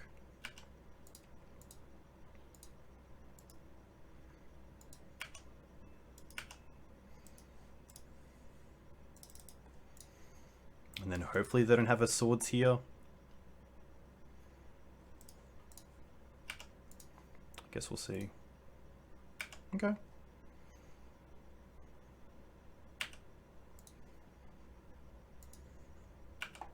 I don't mind this.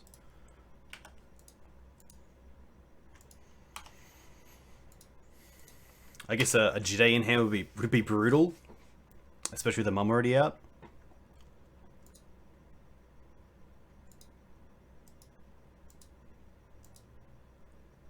Three mana with 1 white. Not too sure what that is. Skyclave. Okay. Take out the wisp. Okay.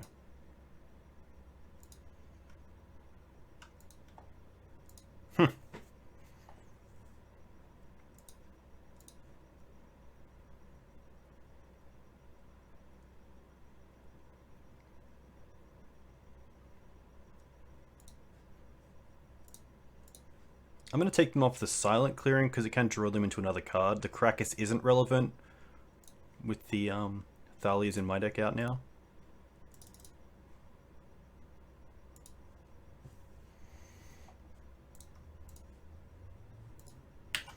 This is a play that I want to do because I want to see if they don't use the mum, and they don't. So that's kind of a free take there, which is nice.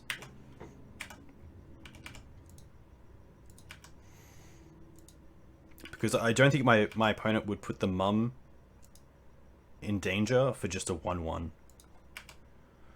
Stoneforge is pretty good.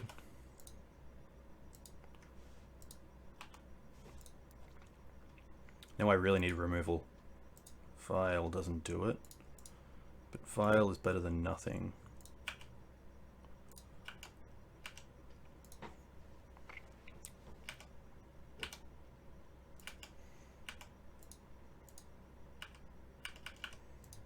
I didn't play the Karakas because I don't want it being hit by one of these. Alright, one more turn.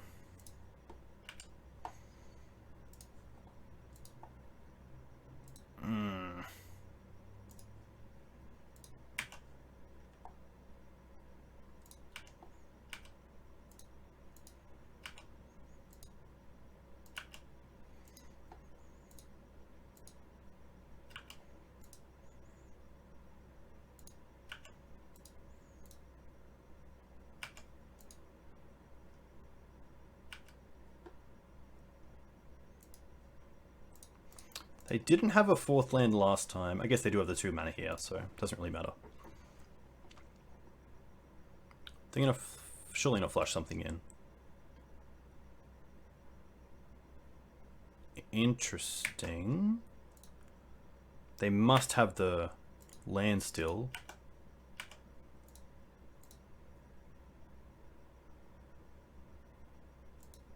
They prioritize the Containment Priest over Jide. Interesting. That's really interesting, because now I get to steal it with the Skyclave. Wow. Insane.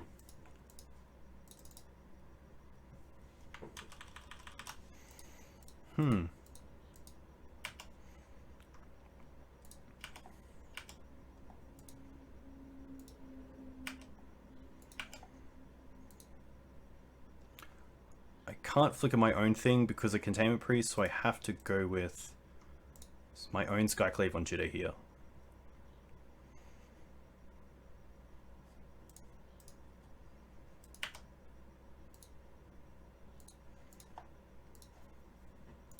And then I don't mind just trying to get in the air and getting another Flickerwisp down. I could also just keep them off white. Maybe that's better.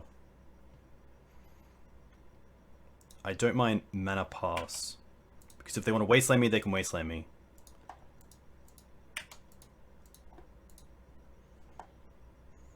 We're going to wasteland the port right now. Okay. It's a fair play.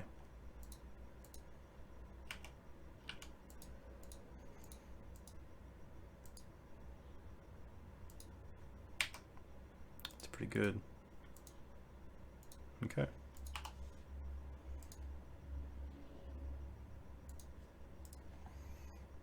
Always yield.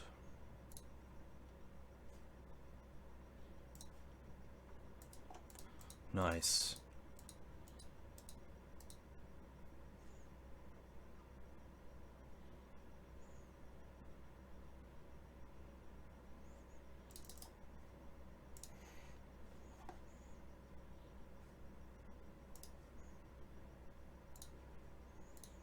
This is nice because it makes the mum have to be used, and now we can swords the mum.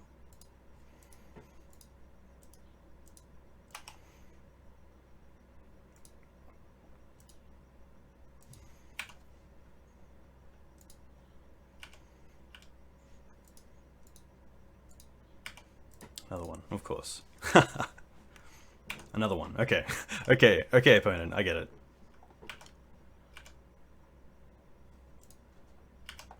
Come on, sword off the top.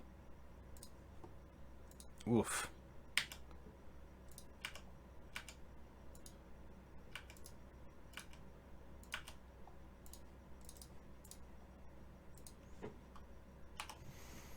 Got no cards, so we might as well 6. See what my opponent can string up. Containment Priest has been huge. Spirit of themselves, that's fine. Spirit of themselves, that's fine. No cards. I got a 2-turn clock. Mum's pretty good.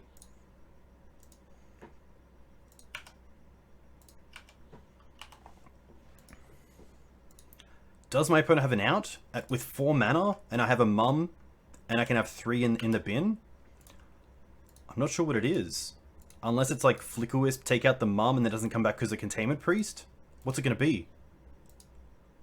Judgment. That's fine. What do you name? I'll name Wisp. That's not going to do it. That's not going to do it.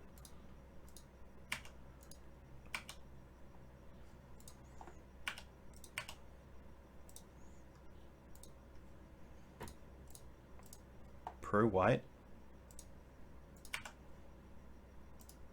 Get in. Whew.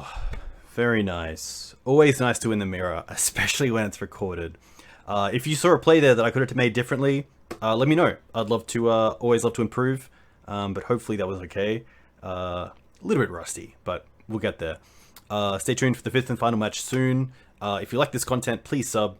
I do appreciate it, and there is more content coming out in the near future for D&T. I do usually stream twice a week, so there's usually 2 Maverick Leagues going up, but yeah, D&T is obviously pretty close to my heart, so I do enjoy playing it. We'll see you next one. Hey, welcome back to Dukes on Twitch. We are on the play, which is nice. And have an okay hand. Turn 1 Mama to turn 2 Stoneforge. I'm going to keep this. I'm not too sure what my opponent is on, but I don't mind this curve.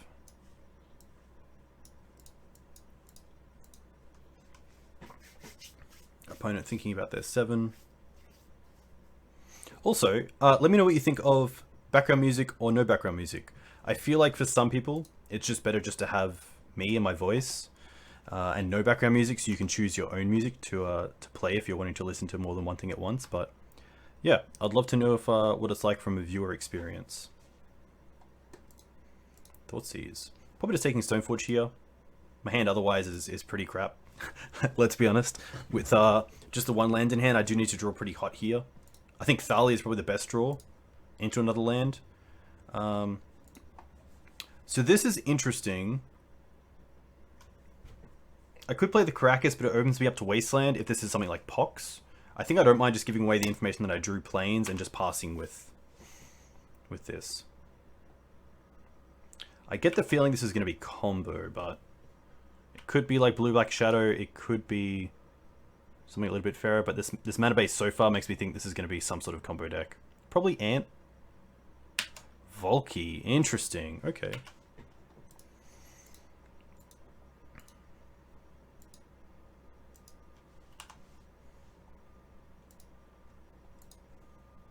Port's pretty nice here. I think I like just sort of Fire and Ice.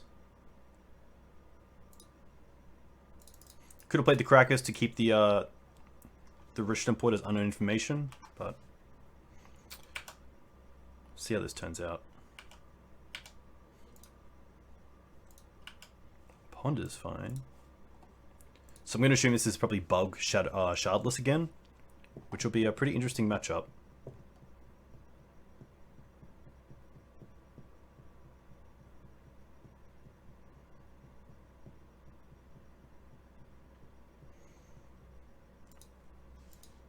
Chose not to shuffle. Now they shuffle. Okay. So this is going to be a forest. The nice thing about my opponent getting basics is that Port just gets better at turning off a color during main phase. Yeah, it's just a basic. Okay. Astrolabe's fine. Another Thoughtseize. Wow. So they're definitely not attacking this time. They have 3 cards left. So now we definitely get to... I guess I could just return the Valkyrie attack, or they just block and lose it. I think that's just better.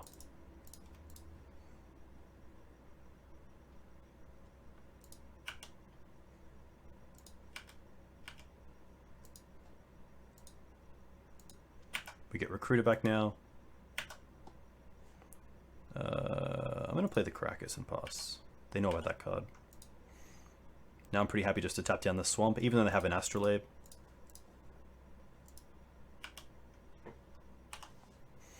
Now we can 6.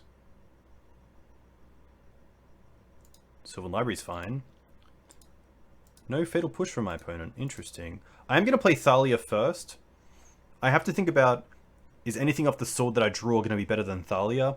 But this at least turns off Fatal Push as an out to the mum attacking, which I really like.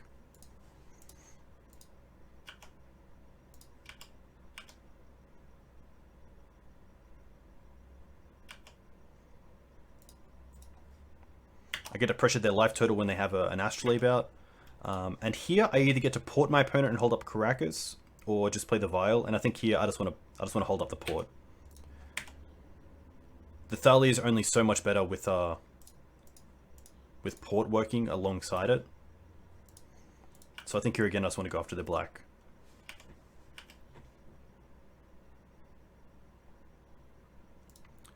Yeah, nice. So luckily the Strangle Root gets the Bug again. Interesting deck. I do like the Rest in Pieces most likely, and the Council's Judgment. I think that sort of Feast and Famine should be pretty good as well. I think going out, probably just looking to trim. I still like the Stoneforge Mystic package. There's some consideration to not keep Batterskull in for the sword, but I kind of like having the 4 pieces, especially in these games where they go pretty long. I don't mind dropping out 2 Wastelands. I don't mind going down on 1 Thalia and maybe 1 Mum. I don't think I brought in anything last time. Maybe the Parts, but against this sort of deck, it's actually the Cataclysms. I'm going to bring in the Cataclysms, so we'll just go down on 1 Mum, 1 Mum, 1 Thalia again. Just because they're Dead of Winter and Plague Engineer. I just want to make sure that I can go wide with different types of creatures, and I don't have a bunch of humans in my hand or on field. Or a bunch of X1s against a Dead of Winter.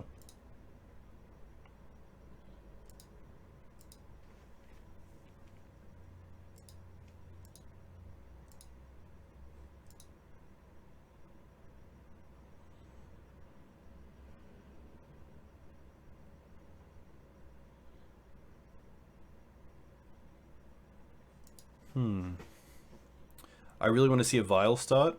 Off a basic would be nice. I wonder if my opponent plays back to basics and brings it in against Death and Taxes. This is an interesting one because it is a 1-lander, but it's probably not where I want to be. In this matchup, I do want to be hitting my land drops and making sure that even if I have a nice start of Aether Vial, I do have, you know, a turn 2 and a turn 3 play, and in this hand I just don't. So I am going to mulligan this. This is much better. I'll keep this.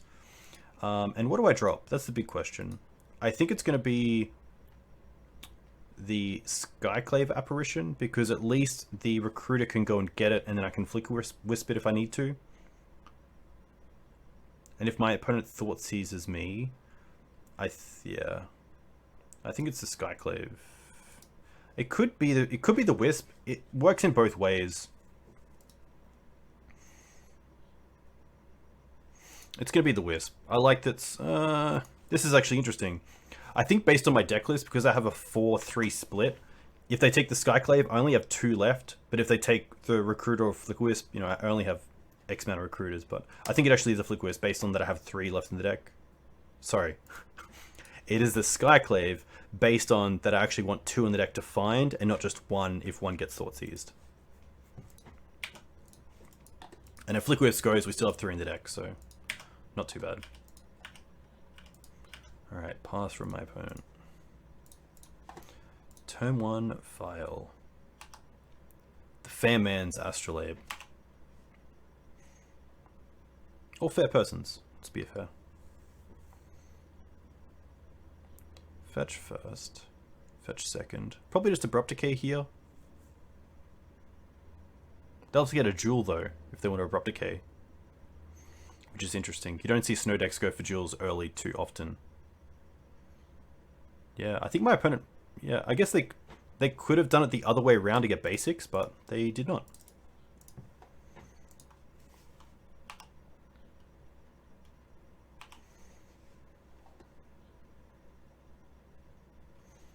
The question is, do I want to attack here into like an Ice Fang Quaddle? I guess I don't really want to, so I'm just going to go for Recruiter. And probably just get a Flickerwisp. I guess Skyclave is also nice.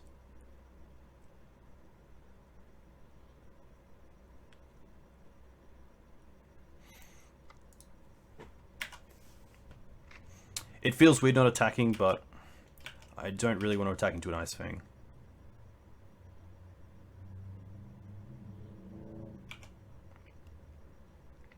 Maybe that's incorrect. Maybe in this matchup I should be going a little bit long.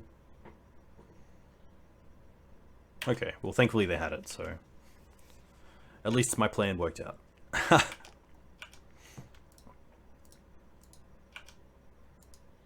few jewels, let's be honest.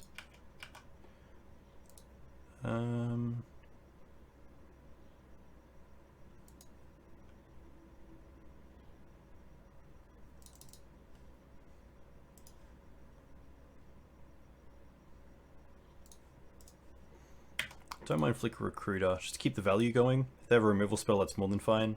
I've kind of already got my value off the Recruiter, which is nice, so this isn't too bad.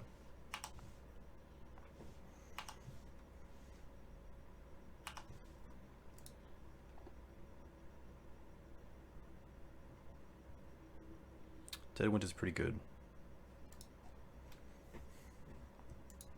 Not a card I'm a big fan of. But you have to respect it.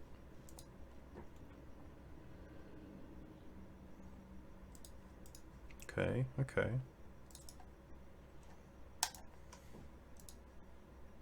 Pretty happy just taxing my opponent here. Take them off double green, double blue.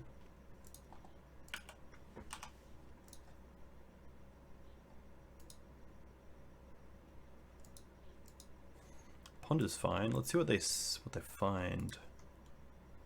They have 4 cards in hand. They chose to not shuffle. Okay.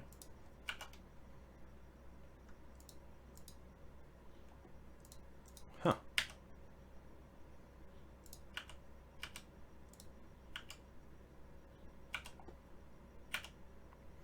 I don't mind Skyclave here. And then next turn I can play the Jide and attack at the same time. And we have the Council's Judgment for something like Oko anyway.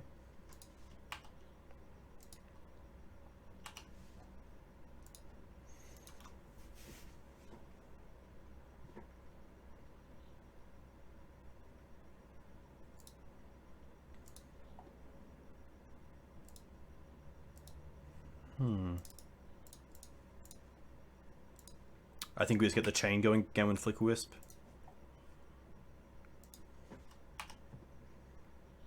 Could also get a Mother of Rune, seeing they've gone through 2 Dead of Winters. Mum would actually be pretty interesting.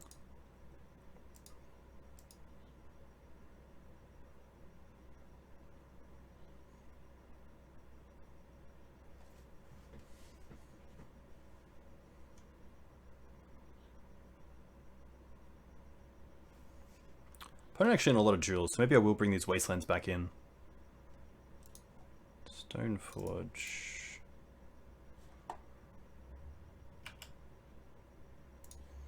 Go and get sort of Fire and Ice. And then just pass back with Port up.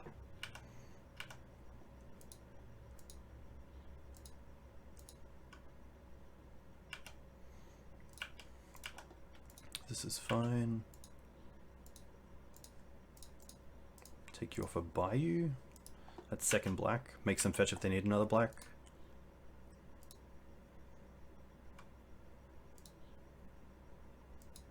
I think a land. Okay, they're gonna attack. That's fine. A land would be sweet if I could Council's Judgment and hold up Stoneforge Mystic. I also just get to go for Thali here and hold up Batterskull, which is kind of nice. It's also a great blocker for the illusion, being a 2/2.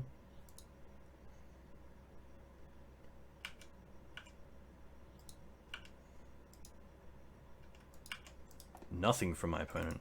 Okay. Put in Batterskull.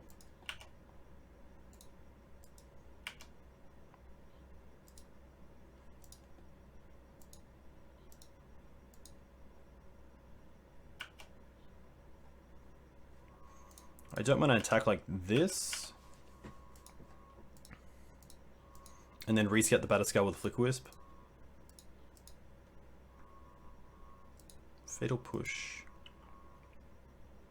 Sure.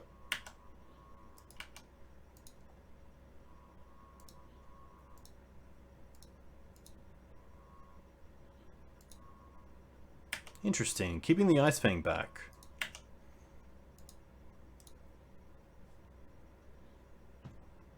Well, now I kind of like just playing Jit and then holding up Sword of Fire and Ice. Just to make all my creatures a threat next turn. This also means if they play like Snapcaster Mage, I still have the Flickerwisp. That's fine. I actually don't mind getting the basic here. Means I can hold up Sword and also Sword of Fire and Ice.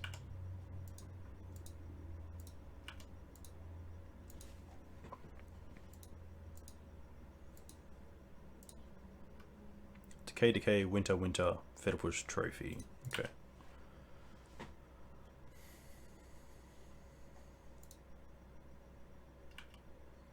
Astrolabe's okay.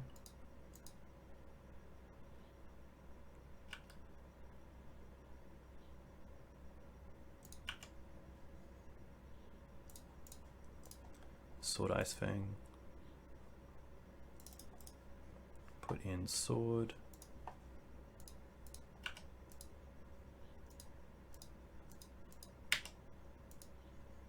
Ah, my bad. I meant to go to my main phase there, not do that.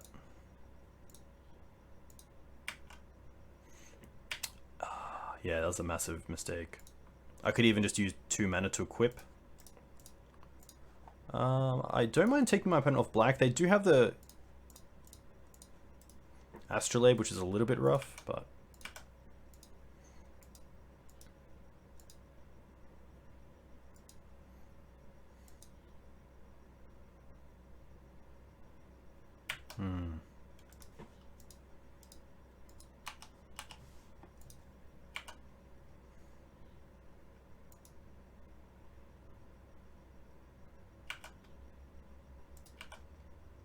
To take my opponent off Abrupt Decay or Assassin's Trophy here. Oh, Cataclysm. Wow. Well, that's interesting. Not yet.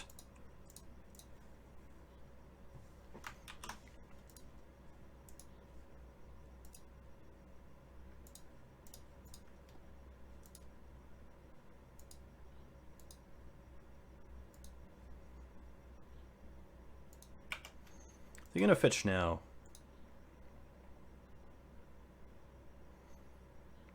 What I should have done is, in my upkeep, ported them down so they couldn't do anything.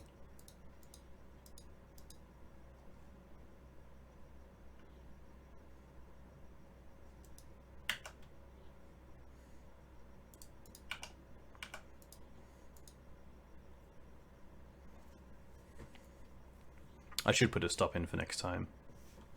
Petty theft. Okay, that's fine.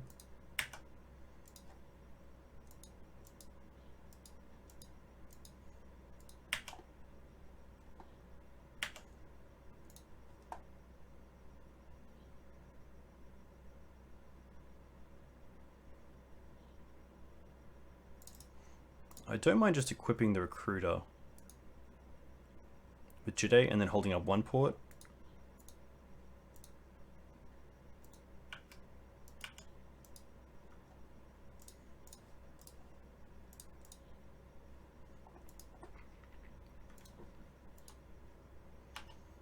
And then just 6ing here.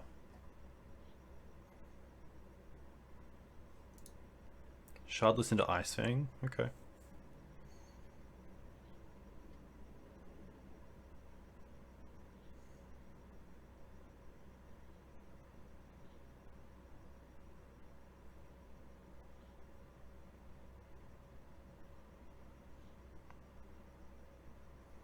They're going to try to Uru on the same turn. That's going to be fine, especially seeing we have the Council's Judgment.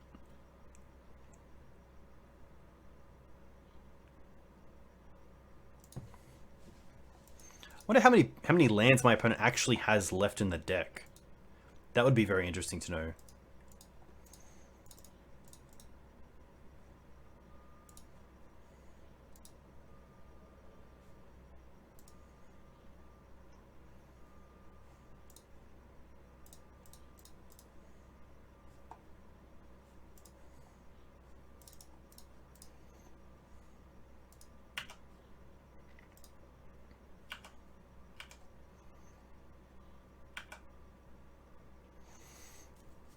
I think I'd rather just get this Shardless Agent off the table.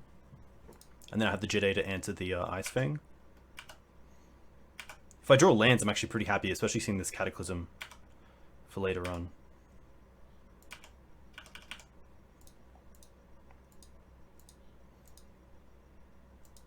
Decay on the sword, that's fine.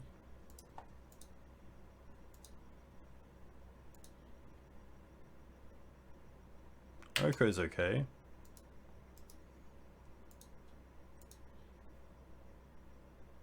Has to go after the Jide? No, that's interesting.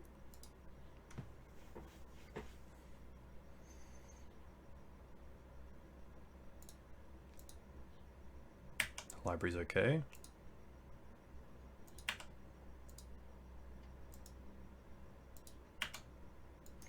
I get to untap first and see what happens. Mum. Okay.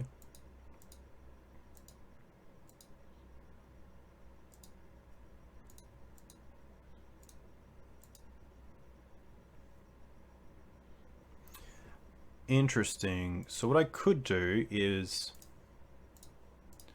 neg on the Ice Fang, equip this over here, because now just one pump makes this a 3/4, which beats the Astrolabe.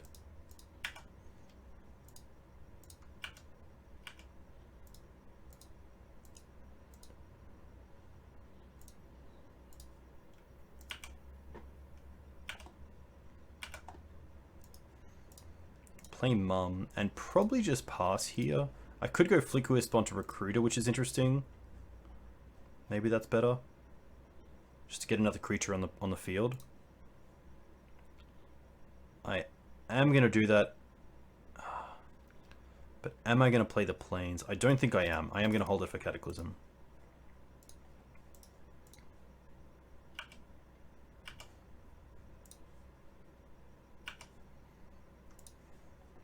I'm going to get Skyclave Apparition because it deals with the Sylvan Library. I guess Spirit Labyrinth does as well, but at least it's not an X1, which, like, I'm pretty old school. I'm thinking about Golgari Charm as a card right now that's pretty good against me with this Recruiter of the Guard, Mother, and Flickerwisp.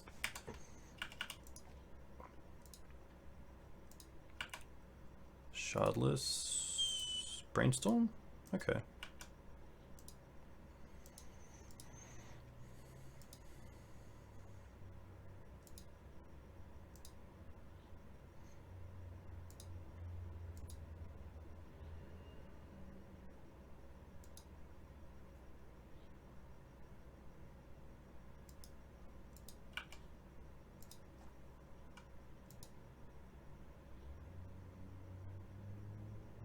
Another Shardless. Into Valky, which I believe gives them Tibalt. Which isn't too bad. We do have the Cataclysm, which is nice.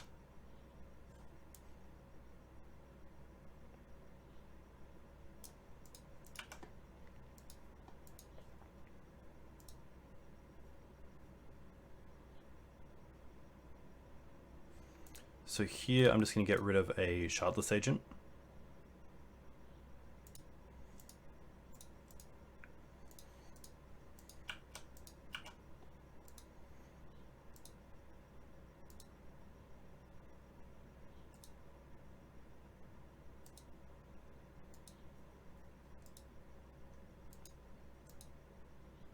This is fine.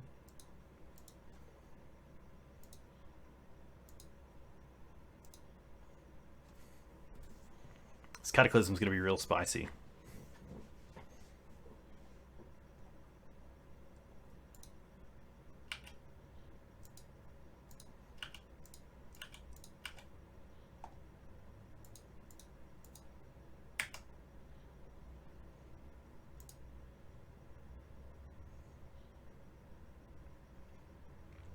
I don't mind attacking Ochre with Bow to see if they'll actually lose the Shardless here, just by like trying to save it.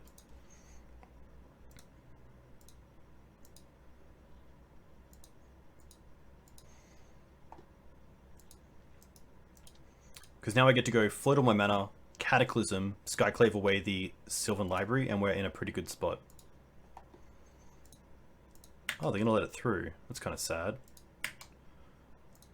Well...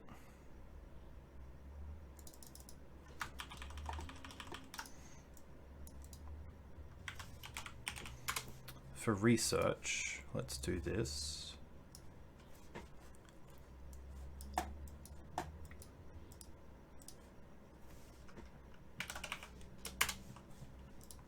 And then let's do this.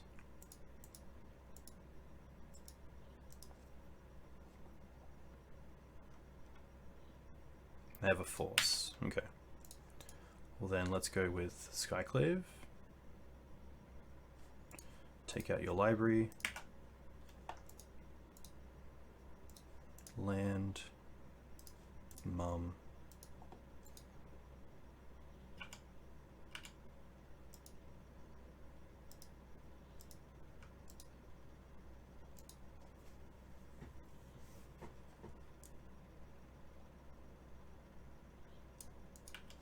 Not too scared of Tibalt at the moment.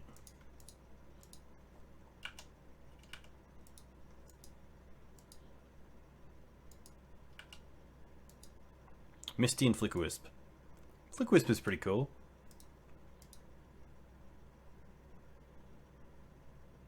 Oh. Oh. Okay. That's pretty good.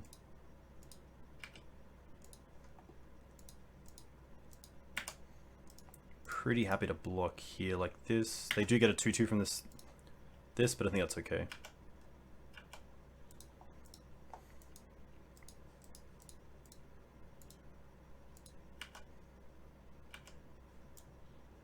Exile. That makes sense.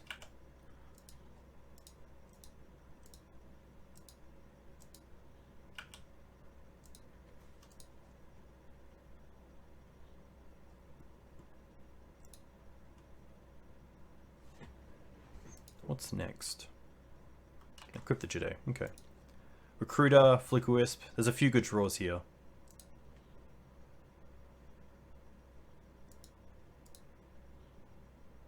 Swords is pretty good. Actually, yeah, Swords is okay. I was gonna tap down my opponent off mana, but I don't think I have to here. I don't think they have like force negation, so here we just send everything at Tibalt.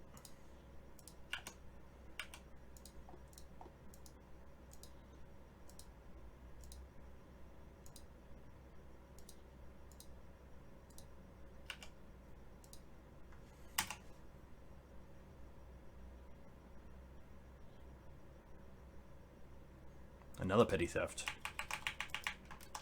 Ooh, I should definitely have, yeah, my bad.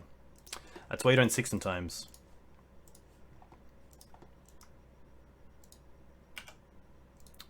If they float mana, I don't want to use the other one yet. So let that leave. And now use this one.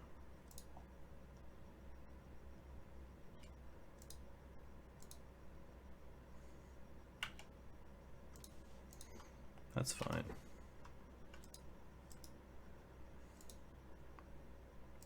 They hit an Oko. That's pretty good.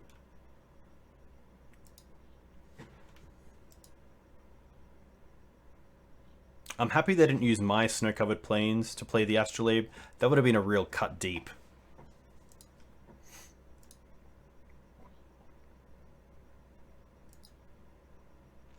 Yeah, and I could have played that last turn if I didn't 6, so definitely some trickery there.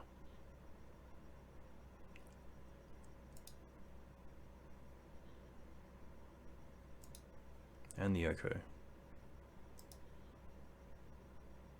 Cataclysm doesn't do enough. So here, I do want these Wastelands. I don't mind Prelate for 3. I still think Mum is okay, but maybe something like a Swords I can take out. I think the Skyclaves are enough, and the Rest in Pieces don't mean I have to answer Uro too much.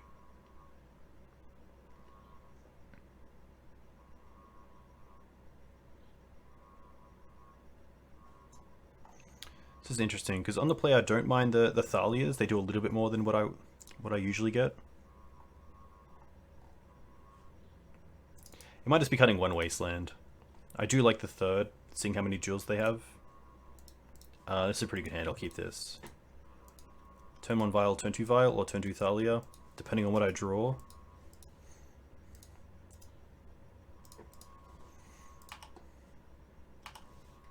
Opponent doesn't have a force in hand, so I don't mind just going for turn 2 Thalia here.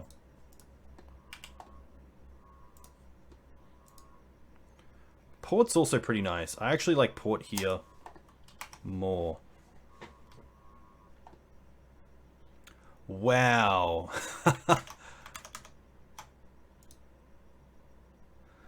Nice. Okay. Well, obviously my opponent kept a 1-lander, maybe with Ponder. But that's a, you know, you got 11 minutes. I don't have a fast clock. I'm not sure. You know, some players just, yeah, that's fair enough. That's on my opponent. So we get a chest, which is pretty cool. It's nice to finish 3-2, especially back from a pretty big hiatus from D&T, but the list felt pretty solid. Let's go back to the Decktech. I really like the extra Spirits and Prelate in the main deck as hate for combo and control decks than just Thalia. Obviously the Skyclaves tonight were really nice as well. I do like the mix of Flickerwisps and Recruiter. I'm sure you could play even 3 Wisps, as, you know, some people wouldn't, but I do think that this deck is now pretty heavy on 3-drops. If we sort it by CMC, there's, yeah, nearly just as many as 2-drops, which is pretty heavy, but yeah, overall this deck felt really solid. I'm a huge fan of Walking Ballista, but I'm not sure if it's needed anymore because of the current metagame. But Ballista for me was always a card that I really enjoyed having as a removal spell through Recruiter of the Guard. I can see how Skyclave has kind of taken the spot of it, of just not really needing it. But if D&T rises, I could see it coming back as kind of a mirror breaker because it can be really solid. And if your opponent's going to use a Skyclave to remove it, usually you have targets to actually just you know, remove in response anyway. So yeah, this league was really fun. A huge thank you to you guys for coming and watching. My name again is Dukes on Twitch. I stream on Legacy. I stream on Tuesdays at 7:30 p.m. Australian Eastern Standard Time, and usually Sunday mornings at around 10:30 a.m. You can find all my info in the description below. Hopefully you like this content. And if you do, consider subscribing. I'm nearly up to 1,000 and would love to hit that. I will have more D&T content coming out shortly. So yeah, stay tuned, and I hopefully see you in the next one. Cheers.